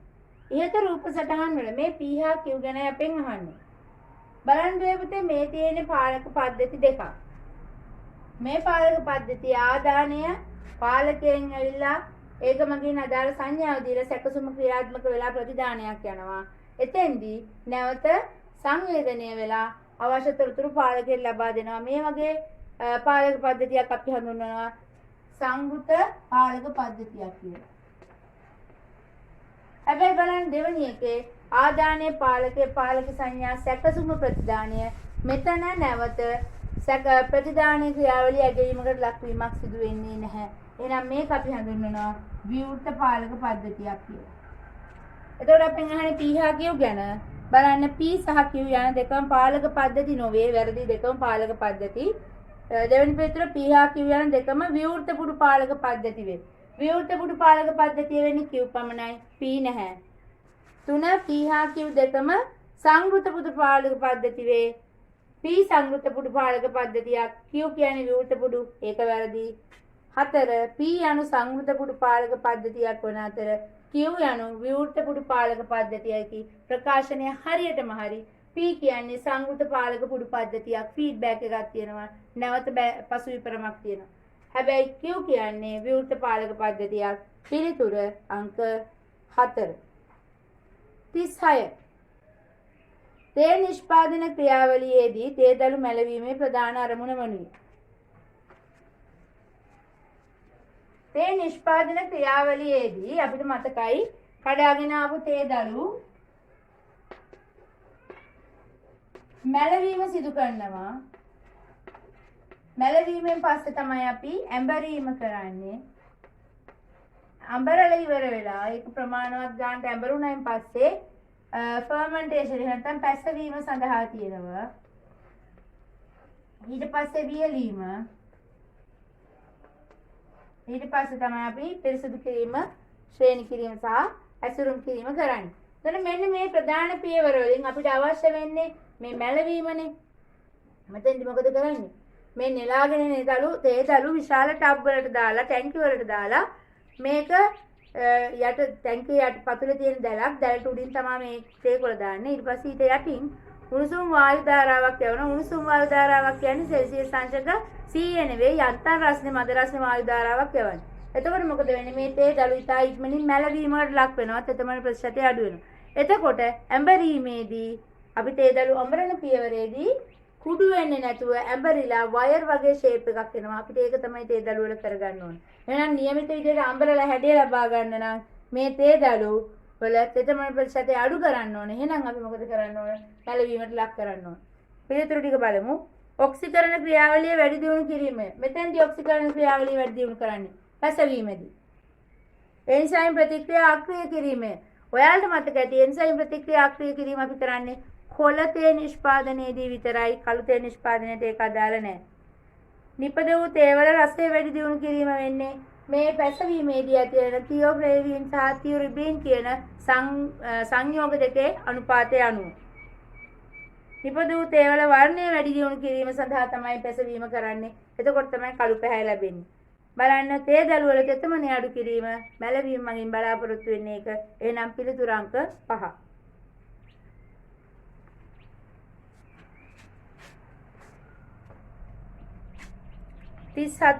ප්‍රතිරෝධය මැනීමට පෙර ආරම්භක සැකසුම ලෙස මතක තියාගන්න පුතේ මල්ටිමීටරයකින් ප්‍රතිරෝධය මයින්කොට ප්‍රතිරෝධකයේ ප්‍රධාන පරිපථයේ සම්බන්ධතාවය බිඳින්න ඕන. බිඳලා ඉවර වෙලා මීටරය බිඳුව වෙනකන් ඕම් මීටරය බිඳුව වෙනකන් සීරු මාරු කරලා තමයි මැනීම කරන්නේ. ප්‍රතිරෝධය මනින්න කලින් ප්‍රතිරෝධකයේ ප්‍රධාන පරිපථයට තියෙන සම්බන්ධතාවය ඉවත් කරලා මල්ටිමීටරය ඒකට සමාන්තරව සම්බන්ධ කරලා මල්ටිමීටරයේ ප්‍රතිරෝධයේ අගය බිඳුව වෙනකන් කරලා තමයි අපි මැනගන්නේ ප්‍රතිරෝධයේ අගය. එහෙනම් පිළිතුරු අංක 1 බහුමාපකය මල්ටිමීටරය ලුහු පරිපථ කර මීටරයේ ශූන්‍ය ප්‍රතිරෝධය කියවන්ට එක් සීරු මාරු කළ යුතුයි. එතකොට තමයි අපිට ප්‍රතිරෝධය මැනීම කරන්න පුළුවන්. එහෙනම් 37 පිළිතුර අංක 1. 38 බ්‍රෙඩ් බෝඩ්. මොකද්ද බ්‍රෙඩ් බෝඩ් එක? බ්‍රෙඩ් බෝඩ් එක නැත්නම් ප්‍රොජෙක්ට් බෝඩ් එක කියලා කියන්නේ අපි පරිපථයක් නිවැරදිව ක්‍රියා කරනවාද කියලා පරීක්ෂා කරන්න බලන්න භාවිතා කරන පරිපථ සකස් කරන ලෑල්ල පුවරුව. එතකොට මේකෙදී අපි පරිපථය සැලසුම් කිරීම කරන්නේ. නිවැරදිව වැඩ කරනවාද කියලා පරීක්ෂා කිරීම තමයි කරන්නේ. ඊට පස්සේ නිවැරදිව වැඩ කරනවා නම් මේ පරිපථයේ වේර බෝඩ් එකේ ස්ථිර පරිපථයක් බවට පත් කරනවා. එහෙනම් බ්‍රෙඩ් බෝඩ් එක මගින් මොකද කරන්නේ? ඉලෙක්ට්‍රොනික පරිපථ සැලසුම් කිරීමට හෝ පරීක්ෂා කිරීමට භාවිතා කරයි. හරියටම හරි පිළිතුරු අංක 1. 200යි බලන්න පුතේ ඊළඟ 38 වෙනි එකෙන් ප්‍රශ්නෙන් පස්සේ විස්තර ටිකක් දීලා තියෙනවා. 120 ඕම් ප්‍රතිරෝධකයක් සහ බැටරියක් සමග ශ්‍රේණිගතව සම්බන්ධ කර ඇති ආලෝක සංවේදී ප්‍රතිරෝධකයක් සහ වෝල්ටීයතාවය සහ ධාරාව මැනීමට පරිපථයක් අඳින ලෙස ගුරුවරයෙක් තම සිසුන්ගෙන් ඉල්ලා සිටි. සිසුන් 5 දෙනෙකු විසින් අඳින ලද පරිපථ රූප සටහනක් පහත දැක්වේ. 39 පිළිතුරට 39 ප්‍රශ්නයට පිළිතුරු සැපයීමට මෙම රූප සටහන භාවිතා කරන්න. හරි. මෙතන තියන්නේ ආලෝක සංවේදී පරිපථයක් එක්ක ප්‍රතිරෝධකයක් බැටරියක් සම්බන්ධ කරලා තියෙන ආකාරය. එතෙන්දි කියනවා මේ ආලෝක සංවේදී ප්‍රතිරෝධකය තමයි භාවිතා කරන්නේ. ඕම් 120 ප්‍රතිරෝධකය, බැටරිය සහ ආලෝක සංවේදී ප්‍රතිරෝධය. ඉතින් මෙතන ආලෝක සංවේදී ප්‍රතිරෝධය තමයි වෝල්ටීයතාවය හා ධාරාව මනින්න ඕන. එතකොට මොකක්ද අපි කරන්න ඕන? ඕම් 120 ප්‍රතිරෝධකය මෙහෙම සම්බන්ධ කරලා තියෙද්දි ඒකටම LDR එකත් අපි සම්බන්ධ කරනවා නම් මේ LDR එකට දෙකලවර තමයි අපිට මනින්න ඕනේ වෝල්ටීයතාවය සහ ධාරාව. එහෙනම් වෝල්ටීයතාවය මනින්න මෙහෙම වෝල්ට් මීටරේ සවි කරනවා. ධාරාව මනින්න නම් ඇමීටරේ ඇම්පියර් ටික ඇම්පියර් මීටරේ මෙහෙම සවි කරනවා. එහෙනම් පිළිතුර මොකද්ද? මේ වගේ තියෙන පිළිතුර බලන්න. පිළිතුර දෙවෙනි එකේ තමයි මේ සැකස්ම තියෙන්නේ. එහෙනම් පිළිතුර අංක 2. 40 වෙනි ප්‍රශ්නය. විදුලිය නිපදවීමට භාවිතා කරන හුදකලා සුළං ටර්බයින පිළිබඳ ප්‍රකාශ 3ක් පහත දැක්වේ. අපි දන්නවා පුනාජානීය බල ශක්තිය කියන පාඩමේ යටතේ අපි කතා කරනවා මේ විදුලිය ජනනය සඳහා සුළං ටර්බයින භාවිතය ගැන. මේ පුතේ සුළං ටර්බයින තනි යුනිට් විදියට, ඒ කියන්නේ හුදකලා ඒකක විදියට සම්බන්ධ කරනවා. එතකොට ටර්බයින් එකෙන් නිපදවන ශක්තිය පුනරාරෝපණය කළ හැකි බැටරියක ගබඩා කරලා ඒකෙන් තමයි අවශ්‍යතාව සඳහා ගන්න. එහෙමත් නැත්නම් පුළුවනි ටර්බයින් එක සම්බන්ධ කරලා ඒ නිපදවන බල ශක්තිය ප්‍රධාන විදුලි සැපයුමට යවන්න. දැන් මෙතන අපෙන් අහන්නේ හුදකලා සුළං ටර්බයිනයක් ගැන. එහෙනම් මේ බැටරියක ගබඩා කරන ටර්බයිනයක් ගැන තමයි අහන්නේ. අපි බලමු මේ අහලා තියෙන ඒවා. පළවෙනි ප්‍රකාශය දීලා තියෙනවා ජනනය කරන ලද විදුලිය බැටරි වල ගබඩා කර ඇත. හරිනේ. නිෂ්පාදනය කරන විදුලිය ගබඩා කරනවා බැටරි වල. ඒ ප්‍රකාශය හරි. එහෙනම් ඒ නැති පිළිතුරු ඉවත් කරන්න පුළුවන් ඔයාලට. B. මෙම බැටරි වල ගබඩා කර ඇති විදුලිය නිදහස් වන්නේ ප්‍රත්‍යාවර්ත ධාරාවක් ලෙස පමණි. බැටරියක ධාරාව ගබඩා කරායින් පස්සේ අපිට ලැබෙන්නේ සරල ධාරාවක්. බැටරියක ප්‍රත්‍යාවර්ත ධාරාව ගබඩා කරන්න බෑ. නිත්‍ය ධන ඍණාග්‍රතියේදී ප්‍රත්‍යාවර්ත ධාරාවක් නැහැනේ. එහෙනම් මේ ප්‍රකාශය වැරදි. එහෙනම් දුවේ පුතේ මෙතන B ප්‍රකාශය කියන එක වැරදි. B තියෙන පිළිතුරු කපලා අයින් කරන්න පුළුවන්. පිළිතුරු 3ක් දැන් ඉවත් වෙලා තියෙනවා. දැන් අපිට පිළිතුරු 2යි තියෙන්නේ. අපි C ප්‍රකාශයත් බලමු. අධික ලෙස ආරෝපණය කිරීම නිසා මෙම බැටරි වලට හානි සිදු විය හැක. දුවේ පුතේ මේ පුනරාරෝපණය කළ හැකි බැටරි වල විශේෂත්වයක් තියෙනවා. ඒවයේ බැටරිය ෆුලි charge වුණාට පස්සේ සම්පූර්ණයෙන්ම පුනරාරෝපණය වුණාට පස්සේ ඔටෝ ඕෆ් වෙනවා. ඔටෝ ඕෆ් වෙන විදිහට තමයි හදලා තියෙන්නේ. ඒ කියන්නේ මේක දිගටම සප්ලයි එක තිබ්බා කියලා පුපුරනකන් charge වෙන්නේ නැහැ. එයාගේ උපරිම ධාරිතාවයට ආවයින් පස්සේ ආරෝපණයට ආවයින් පස්සේ ඉබේම පරිපතේ විසන්ධි වීමක් සිදු වෙනවා. එහෙනම් මේ C ප්‍රකාශයත් වැරදි. එහෙනම් අපේ A ප්‍රකාශය විතරයි නිවැරදි. ඉහත ප්‍රකාශය තුන නිවැරදි වනුයේ කියලා අහලා තියෙන්නේ පිළිතුර A පමණි. අංක 1. 41. යම් ප්‍රදේශයක යෝගට් කර්මාන්ත ශාලාවක් ආරම්භ කිරීමට පෙර යෝගට් පරිභෝජනය පිළිබඳ වෙළඳපොළ සමීක්ෂණයක් පැවැත්වීමට ව්‍යවසායකයෙක් තීරණය කළේය.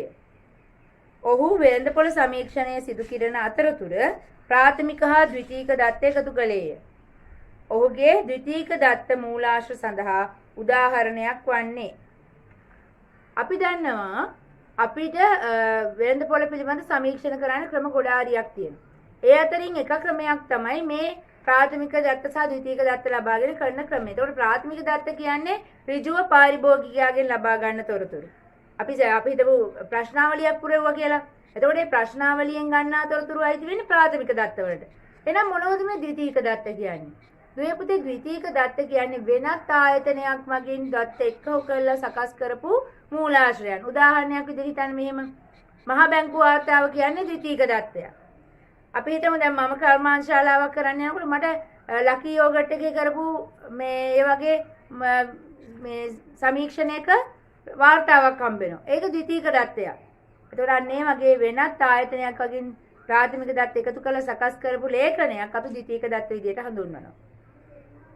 එතකොට අපෙන් අහන්නේ මෙතන ද්විතීයික දත්ත මූලාශ්‍ර සඳහා උදාහරණයක් වන්නේ එක ප්‍රශ්නාවලි හරහා තොරතුරු රැස් කිරීම. ප්‍රශ්නාවලි කියලා කිව්වම මුලින්ම මම කිව්වා ඒක ලැබෙන්නේ ප්‍රාථමික දත්ත යටතට. මොකද අපි ඩිරෙක්ට් ඍජුවම පාරිභෝගිකයාගෙන් ගන්න තොරතුරු. 2. ගනුදෙනුකරුවන් හමු වී තනි තනිව සාකච්ඡා කිරීම. සම්මුඛ සාකච්ඡා කියන්නේ ප්‍රාථමික දත්ත මූලාශ්‍රයක්. ඒකත් වැරදි. 3. යෝගට් පරිභෝජනය පිළිබඳ පර්යේෂණ ලිපි පරිශීලනය කිරීම. අන්න හරි නේද? පර්යේෂණ ලිපි කියන්නේ වෙනත් ආයතනයක් විසින් සකස් කරපු එකක්නේ. ඒක හරි. 4. CCTV කැමරා හරහා පාරිභෝගිකින්ගේ හැසිරීම නිරීක්ෂණය කිරීමයි. ඔයාලට මතක ඇති වෙළඳපොළ සමීක්ෂණ වල එකක් තමයි පාරිභෝගිකයන් නිරීක්ෂණය කිරීම. එතෙන්දී පාරිභෝගිකයා ඍජුවම නිරීක්ෂණය මගින් දත්ත ලබා ගන්නවා ප්‍රාථමික දත්ත කොටට වැටෙන්නේ. 5 ජංගම හෙදුම් මොබයිල් ඇප් හරහා වීඩියෝ සම්මන්ත්‍රණ පැවැත්වීම. එතනත් අපි ඍජුවම පාරිභෝගිකය මුණ ගැහෙන්නයි උත්සාහ කරන්නේ. එහෙනම් ඒකත් ප්‍රාථමික දත්ත වලට ලැබෙන්නේ. එහෙනම් මෙතන ද්විතීක දත්ත මූලාශ්‍රයක් සඳහා උදාහරණ වන්නේ යෝගට් පරිශ්‍රණය පිළිබඳ යෝගට් පරිභෝජනය පිළිබඳ පරිශ්‍රණ ලිපි පරිශීලනය කිරීමයි. පිළිතුර අංක 3. 42. කාලගුණය සහ දේශගුණය පිළිබඳ ප්‍රකාශ 3ක් පහත දැක්වේ. කාලගුණය දේශගුණය ගැන. A. කාලගුණය යනු කෙටි කාලීන වායුගෝල තත්ත්ව වේ. හරිනේනේ. කාලගුණය කියන්නේ පැය 24ක් වගේ කෙටි කාලයක් තුල වායුගෝලයේ ස්වરૂපය. B. දේශගුණය යනු දිගු කාලයක් පුරා සාමාන්‍යකරණය වූ නිශ්චිත කාලාපයක කාලගුණයකි. දේශගුණය කියලා කියන්නේ පුතේ දීර්ඝ කාලයක් කාලගුණික දත්ත විශ්ලේෂණයෙන් ලබා ගන්නා සාමාන්‍ය. එහෙනම් මේ B ප්‍රකාශයත් හරි. එහෙනම් ඔයාලට A B නැති පිළිතුරු අයින් කරන්න පුළුවන්. C. කාලගුණය සහ දේශගුණය යන දෙකටම එකම වායුගෝලීය සාධක ඇතුළත් වේ. හරිද වැරදිද? ඔවුනේ කාලගුණයට ගන්න සාධක ටිකමයි දේශගුණයේදීත් අපි සලකා බලන්නේ. එහෙනම් ඒක හරි. එහෙනම් අපේ මේ ප්‍රකාශ තුනම හරි. ඉහත ප්‍රකාශ අතුරින් නිවැරදි වෙනුවේ A B හා C යන සියල්ලම. පිළිතුර අංක 5.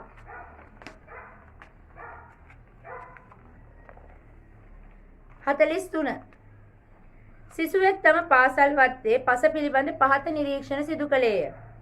වැසි සමයේදී පස මතු පිට ජලය රැඳී තිබීම සහ මඩවීම. ශාක වර්ධනය අදාළ වීම. ශාක මුල් පසේ මතු පිට ප්‍රදේශයට පමණක් සීමා වීම. සවලක් පස තුළට ඇතුල් කිරීම අපහසු වීම. මෙම පස වඩාත් හොඳින් පැහැදිලි කළ හැකියි. මෙන්න පසේ ලක්ෂණ ටිකක් කියන්නේ. එහෙනම් මේ පස කොයි වගේ පසක්ද කියලා අහන්නේ බලන්න. වැසි සමයේදී පස මතු පිට ජලය රැඳී තිබීම හා මඩවීම. ඒ කියන්නේ මොකද්ද? ජලයේ කාන්දු වීම, පස තුළට ජලය ගමන් කිරීම හරි එමින් සිදු වෙන්නේ. එහෙනම් අනිවාර්යයෙන්ම පස තද වෙලා තියෙන්න ඕනේ නේද? 2. ශාක වර්ධනය අඩාල වීම. ශාක වර්ධනය අඩාල වෙන්නේ පස තද වුණාම මුල් වල නිදහසේ වර්ධනය වෙන්න බැරි නිසා. ශාක මුල් පසේ මතු පිට ප්‍රදේශයට පමණක් සීමා වීම. ශාකයේ මුල් පසේ මතු පිට විතරක් හැදෙනවා කියන්නේ පහළට යන්න බෑ. එහෙනම් මතු පිට ස්තරය නෙවෙයි තද වෙලා තියෙන්නේ. යටි ස්තරය. එහෙනම් මේ යටිපස තමයි තද වෙලා තියෙන්නේ. සවලක් පස තුලට ඇතුල් කිරීම අපහසුයි. මේ කියන්නේ පස තද වෙලා සුසංහනය වෙලා කියන එක. අපෙන් අහනවා මෙම පස වඩාත් හොඳින් පැහැදිලි කළ හැක්කේ වැලි පසක් ලෙසය. වැලි පසක් නම් නෙවෙයි. ලෝම පසක් ලෙසය නැහැ. සවිවර පසක් ලෙසය නැහැ. සුසංහිත පසක් ලෙසය. අන්න පිළිතුර අපි කිව්ව තද වෙච්ච පසක් සුසංහනීය වූ පසක් කියලා. එහෙනම් පිළිතුර අංක 4.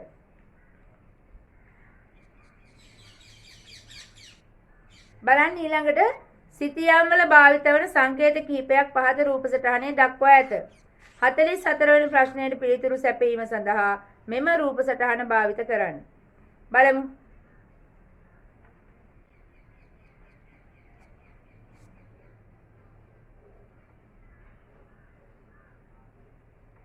P Q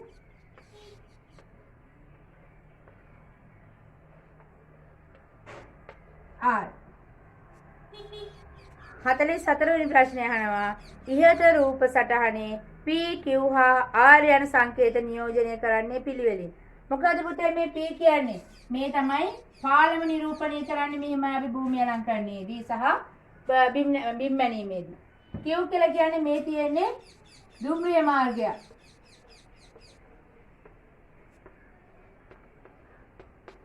මේ තියෙන්නේ වගුරු බිම. ඔයාලට මතකයි අපි මේව කතා කරා මේ බිම් මැනීමේ පාඩමේදී විශේෂයෙන්ම පාලම නිරූපණය කරනවා මේ විදියට, දුම්රිය මාර්ගය මේ විදියට, වගුරු බිම මේ විදියට. එහෙනම් මෙතන පිළිවෙලින් මේ ටික දක්වලා දෙනවා. පළවෙනි පිළිතුරේම පාලම, දුම්රිය මාර්ගය සහ වගුරු. 45 වෙනි ප්‍රශ්නය. සීමා වූ ජලදරයකින් ජලය පොම්ප කිරීම පිළිබඳ ප්‍රකාශ දෙකක් පහත දැක්වේ. දුවේ පුතේ මොනවද මේ සීමා වූ ජලදර කියලා කියන්නේ? අපි දන්නවා පොළවේ පාංශු විස්තර අතර ජලයේ ගබඩා වෙච්ච පාංශු විස්තර තියෙනවනේ.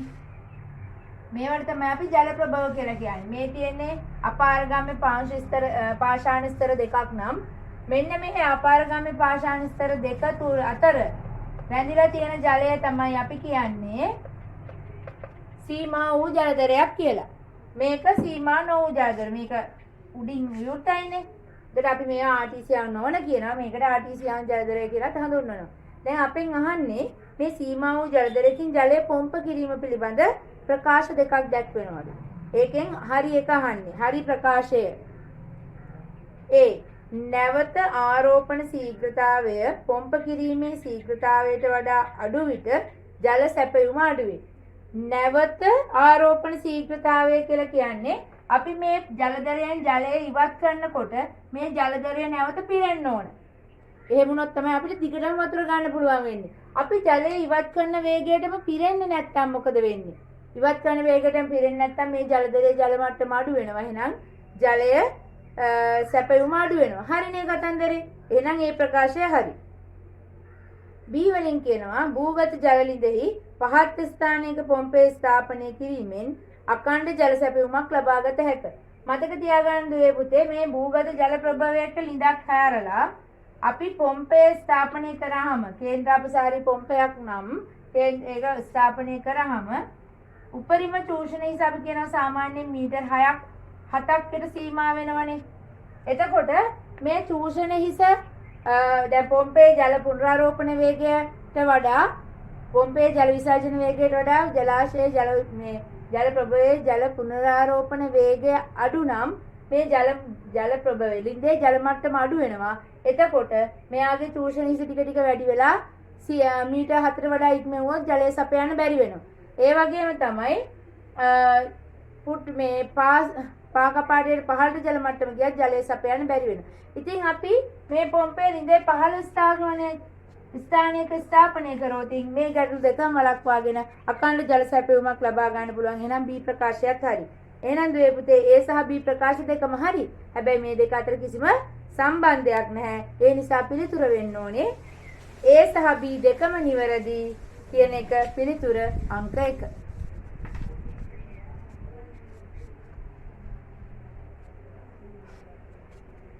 ඊළඟට තියෙන ඉඩමක දම්වැල් මැනුම සිටියමක් පහත රූප සටහනේ දැක්වේ. 46 වෙනි ප්‍රශ්නයට පිළිතුරු සැපයීම සඳහා මෙම රූප සටහන භාවිතා කරන්න කියලා. මම ඒක දල වශයෙන් බෝඩ් එකේ අඳින්නම්.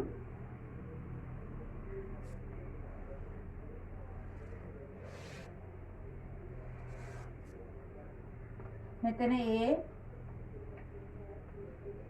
මෙතන B මෙතන C මෙතන D. මෙතන A B C D කියන්නේ මොනවද? මේ ප්‍රධාන දම්වැල් මැනුම් ස්ථාන. එතකොට A සිට D දක්වා තියෙන ප්‍රධාන දම්වැල් රේඛාව. ඊට අමතරව C වල ඉඳන් මේකට රේඛාවක් ඇඳලා තියෙනවා. මෙතන ඉඳන් මෙතෙන්ට රේඛාවක් ඇඳලා තියෙනවා. ආයෙ මෙතන තියෙනවා. මෙතන S1 මෙතන S2 මෙතන T1. ඔන්න ඔය ටික තමයි තියෙන්නේ ප්‍රධාන වශයෙන්. මෙතනින් පාරක් තියනවලු මෙහෙම. හරි. අපෙන් අහනවා ඉහත දම්වැල් මැනුම් සිටියමේ ඇති ප්‍රධාන මැනුම් රේඛා වනුයේ. ප්‍රධාන මැනුම් රේඛා 4ක් මේකේ තියෙනවා. මොනවද මේ ප්‍රධාන මැනුම් රේඛා? මේ තියෙන්නේ පාදම් රේඛාව. ඒක ප්‍රධාන මැනුම් රේඛාව කියලා හඳුන්වන්නේ. ඒක පාදම් රේඛා.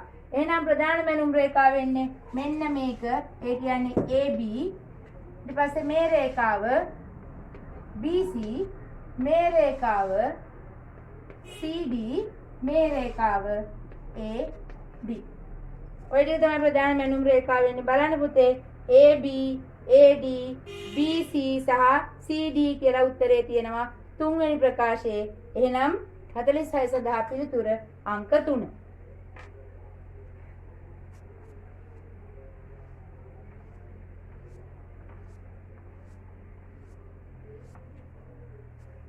හතලිස් ප්‍රශ්නය බලමු. පොකුණක ඇති කරන ආහාරමය මත්ස්‍යයන් පෝෂණය කිරීමේදී නිසි ක්‍රමවේදය අනුගමනය කිරීම වැදගත් වේ. සෑම දිනකම මත්ස්‍යයින්ට ආහාර සැපිය යුත්තේ මත්ස්‍යයින්ගේ ශරීර බරය. දුවේ පුතේ අපි දන්නවා මත්ස්‍යයෙකුට ආහාර සැපීමේදී මත්ස්‍යයින්ගේ ශරීර බරෙන් 5% තමයි දිනකට ආහාර ලබා දෙන්න ඕනේ. අපි මේක ලබා දෙන්නේ පොකුණේ එකම ස්ථානයකට දිනකට දෙපාරක්. ඔයාලට මතක ඇති ඇයි අපි මේ පොකුණ එකම ස්ථානයකට ලබා දෙන. එතකොට මාළු එතෙන්ට ආහාර ගන්න ඉන්න පොරුදු වෙනවා. එතකොට අපි මසුන්න නිරීක්ෂණය කිරීම හරි පහසුයි. මෙයාලගේ ගැටලු තියෙනවා නම් අඳුනා ගන්න පහසුයි. හොඳට නිරීක්ෂණය කරන්න පුළුවන් නිසා. එහෙනම් බලමු පළවෙනි උත්තරේ තියෙන 105ට සමාන ආහාර ප්‍රමාණයක් පොකුණ මතු පිට විසිරුවා හැරීමෙනි. එක වැරදි. 110ක ආහාර ප්‍රමාණයක්. ප්‍රමාණය වැරදි නෙතනින් එහා බලලා වැඩක් නැහැ. 3 105ට සමාන ආහාර ප්‍රමාණයක් පොකුණේ එකම ස්ථානයකට ලබා දීමෙනි. හරියටම හරි පිළිතුරු අංක 3. අපි ඊටු උත්තර දෙකක් බලමු. 110ක ආහාර ප්‍රමාණයක් පොකුණේ එකම ස්ථානයකට ලබා දීමෙනි. 110ක් නෙවෙයිනේ. ඒක වැරදි. ආයේ තියෙනවා 107.5ක් කියලා. ඒකත් වැඩක් නැහැ. දැන් පුතේ මෙතෙන්දී ඔයාලට පිළිතුරු සපයනකොට 105 කියන පිළිතුර මතක තිබ්බනම් පිළිතුරු 3ක් ගිහිල්ලා 2යි ඉතුරු වෙන්නේ. මේවා ඒකයි සරල තැන් මතක තියාගන්න කියලා කියන්නේ. හරි පහසුයි මේ ප්‍රශ්න පත්‍රයේ මේ ප්‍රශ්න ටික. අපි බලමු 48 වෙනි ප්‍රශ්නේ. එළකිරි නිෂ්පාදනයේ සම්බන්ධ ප්‍රකාශ 3ක් පහත දැක්වේ. ඉහත ප්‍රකාශ අතුරෙන් කියලා නිවැරදිව අහනවා. එළකිරි ගැන අපි බලමු මොනවද කියන්නේ කියලා. ඒ එළකිරි වල ඇති දෛහික සෛල ගණන බුරුල්ලේ සෞඛ්‍ය පිළිබඳ දර්ශකයකි. මොකද්ද මේ දෛහික සෛල කියන්නේ? එළදෙනගේ දේහ සෛල කිරිවල අඩංගු වෙන්න පුළුවන් ඉතාමත් සුළු ප්‍රමාණයක්. ඉතාමත් සුළු ප්‍රමාණයක්. හැබැයි මේ ප්‍රමාණය වැඩි වෙනවා කියන එකේ අදහස මේ සතාට මැස්ටයිටිස් කියන රෝගය වැළඳිලා කියන එක. එහෙනම් මේ කතාව හරි නේද? කිරිවල ඇති දෛහික සෛල ගණන බුරුල්ලේ සෞඛ්‍ය පිළිබඳ දර්ශකයකි. මැස්ටයිටිස් කියලා කියන්නේ බුරුළු ප්‍රදාහය. එමත් නැත්නම් මේ බුරුල්ල තුල කිරි නරක් වෙන්න ආරම්භ වෙන ක්‍රියාවලියක් බැක්ටීරියා ආසාදනයක්. ඉතින් ඒක ඒ ප්‍රකාශනය හරි. B කිරි උණු කරන විට කැටි ගැසීම බැක්ටීරියා මගින් අපවිත්‍ර වීම නිසා සිදුවිය හැක. ඔව් දුවේ පුතේ බැක්ටීරියා ක්‍රියාකාරීත්වය නිසා කිරි ආම්ලික තත්ත්වය වැඩි වෙලා තිබ්බොතින් අපි කිරි රත් කරනකොට මේ කිරි කැටි ගැහෙනවා. ඔයාලට මතක ඇති අපි රත් කිරීමේදී කැටි ගැසීමේ පරීක්ෂාව COD කියලා කියන්නේ මෙන්න මේක. රත් කිරීමේදී කැටි ගැහෙනවා කියන්නේ මේ කිරි පරණයි. එහෙම නැත්නම් බැක්ටීරියා ආසාදනය වෙලා මේක නිසා පරිභෝජනෙ සුදුසු නැහැ කියන එක. එහෙනම් B ප්‍රකාශයත් හරි. දැන් ඔයාලගේ පිළිතුරේ අනිවාර්යයෙන්ම A හා B නිවැරදි කියලා තියෙන්න ඕනේ. C බුරුල් ආසාදනය වූ විට කිරිවල අඩංගු දෛහික සෛල ගණන අඩු වේ. නැහැ දුවේ පුතේ. කිරිවලට බුරුල් ආසාදනය වෙලා නම් බුරුල් ප්‍රදාහය හැදිලා නම් කිරිවලට එක්කහුව වෙන දෛහික සෛල සංඛ්‍යාව වැඩි වෙනවා. එහෙනම් මෙතන A B ප්‍රකාශ දෙක හරි. C වැරදි. අපි බලමු මේකේ තියෙනවා පළවෙනි පිළිතුරේම A හා B නිවැරදිය කියලා පිළිතුර. එහෙනම් පිළිතුර අංක 1. 49. COVID-19 වසංගතයට මුහුණ දීම සඳහා ශ්‍රී ලංකාවේ සෞඛ්‍ය බලධාරීන් නිර්දේශනය කර ඇති පියවර කිහිපයක් පහත දැක්වේ. හරි. ඊළඟට අහනවා ඒකේ ප්‍රකාශ 4ක් දීලා දෙන A B C D කියලා. ඊට පස්සේ අපෙන් අහනවා ආපදා වැළැක්වීමේ දූරාවලියට අනුව ඉහත A B C D පියවර වර්ග කළ හැකි පිළිවෙලින්. ආපදා වැළැක්වීමේ දූරාවලිය ගැන අපෙන් අහන්නේ. ඉස්සෙල්ලා අපි මොකද්ද බලමු. ආපදා වැළැක්වීමේ දූරාවලියේ ප්‍රධාන පියවර අපි කීයක් ගැන කතා කරනවද? බලන්න පළවෙනි එක මොකද්ද? ඉවත් කිරීම.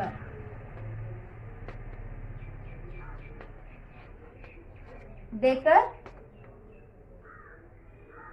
ඉවත් කිරීම. දෙවෙනි එක ආදේශනය. 3 ඉංජිනේරු ක්‍රියාමාර්ග.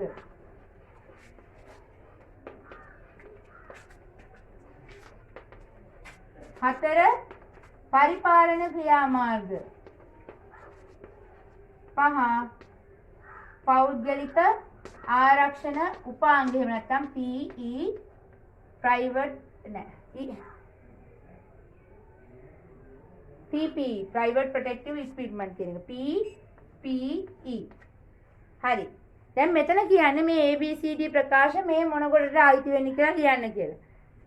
මුහුණු ආවරණ පැළඳ සිටීම. මුහුණු ආවරණ පැළඳ සිටීම මොකද්ද? ඒක වැටෙන්නේ මෙන්න මේ පෞද්ගලික ආරක්ෂණ උපාංග වලට. එහෙනම් පළවෙනි එකට එන්න ඕනේ පෞද්ගලික ආරක්ෂණ උපාංග. බලන්න එතකොට ඔයාලට මේ පිළිතුරු පහේ පළවෙනි ප්‍රකාශයේ පෞද්ගලික ආරක්ෂණ උපාංග. එහෙම නැත්නම් පුද්ගල ආරක්ෂණ උපාංග කියලා අනිවාර්යයෙන්ම තියෙන්න ඕනනේ. පළවෙනි පිළිතුරත් වැරදි, තුනත් වැරදි, හතරත් වැරදි. අපිට 2 සහ 5 විතරයි ඉතුරු වෙන ඕන. පළවෙනි එකෙන් අපි පිළිතුරු 3ක් ඉවත් කරගත්තා. මේ ක්‍රමේ හරි මේ පහසුයි. 2 B ප්‍රකාශය. අවම සේවක සංඛ්‍යාවක් සහිත වැඩමුළ ක්‍රියාත්මක කිරීම. මේ මොකද්ද මේ? සේවක සංඛ්‍යාව පහළ දාලා වැඩිමුල ක්‍රියාත්මක කරන්නේ පරිපාලනමය ක්‍රියාමාර්ගයක්. එහෙනම් දෙවෙනියට එන්න ඕනේ පරිපාලනමය ක්‍රියාමාර්ග කියන එක. බලන්න. එතනින්ම අපේ පිළිතුර තේරෙලා ඉවරයි. පිළිතුර 5. නමුත් අපි ඊටු ටික බලමු. C. පොලිතීන් පළක වලින් කවුන්ටරේ ආවරණය කිරීම ඉංජිනේරුමය ක්‍රියාමාර්ගයක් නේද? ආපදාවට බාධකයක්, භෞතික බාධකයක් යදෙනවා. D. අධි අවදානම්කාරී ඉටු කිරීම සඳහා රූපෝපංග හඳුන්වා දීම ආදේශ කිරීමක්. එහෙනම් මෙතන ABCD ප්‍රකාශ වලට ගැළපෙන විදියට ආපදා වළක්වීමේ දූරාවලියට අනුව පියවර ටික වෙන්නේ පෞද්ගලික ආරක්ෂණ උපාංග භාවිතය, පරිපාලන පාලනය, ඉංජිනේරු පාලනය සහ ආදේශ කිරීම කියන එක පිළිතුර අංක 5. පුතේ මේ දවස්වල මේ කොවිඩ් කියන රෝග තත්ත්වය අපිට අර ලොකු මාතෘකාවක් වෙච්ච එකේ ඒකෙන් ප්‍රශ්නයක් ඕගොල්ලන්ට දාලා තියෙනවා. ඕගොල්ලන්ගේ දැනුම බලන්න විෂයත් එක්ක සම්බන්ධ කරලා. අපි බලමු අවසාන ප්‍රශ්නේ. බලමු දුවේ පුතේ අවසාන ප්‍රශ්නේ 50. බින්දු ජල සම්පාදන පද්ධති පිළිබඳ ප්‍රකාශ 3ක් පහත දැක්වේ. බින්දු ජල සම්පාදනය ගැන අහන්නේ. මොකද මේ බින්දු ජල සම්පාදනය කියලා කියන්නේ? භෝගයට අවශ්‍ය කරන ජල ප්‍රමාණය සැලසුම් කරන නල පද්ධතියක් කරහා පීඩනයක් යටතේ බින්දු වශයෙන් මූල මණ්ඩල කලාපයට විමෝචක මගින් ලබා දීම. එතකොට අපෙන් අහන්නේ ABC ප්‍රකාශ 3ක් දීලා නිවැරදි ප්‍රකාශය අපි බලමු. A. පාර්ශ්වික නල දිගේ පළමු සහ අවසාන විමෝචකය අතර විසර්ජන ශීඝ්‍රතාවයේ වෙනස 10%කට සීමා කළ යුතුයි. දුවේ පුතේ මේක අනිවාර්ය කතන්දරයක්. මොකද්ද මේ කියන්නේ? අපි පාර්ශ්වික නලයක් උපප්‍රදාන නලයෙන් පාර්ශ්වික නලයක් හැදුවම මේ යෙදුවම මේ පාර්ශ්වික නලයේ දිග තීරණය කරන්නේ මේ විසර්ජන විචල්‍යතාවය කියන එක අනුව.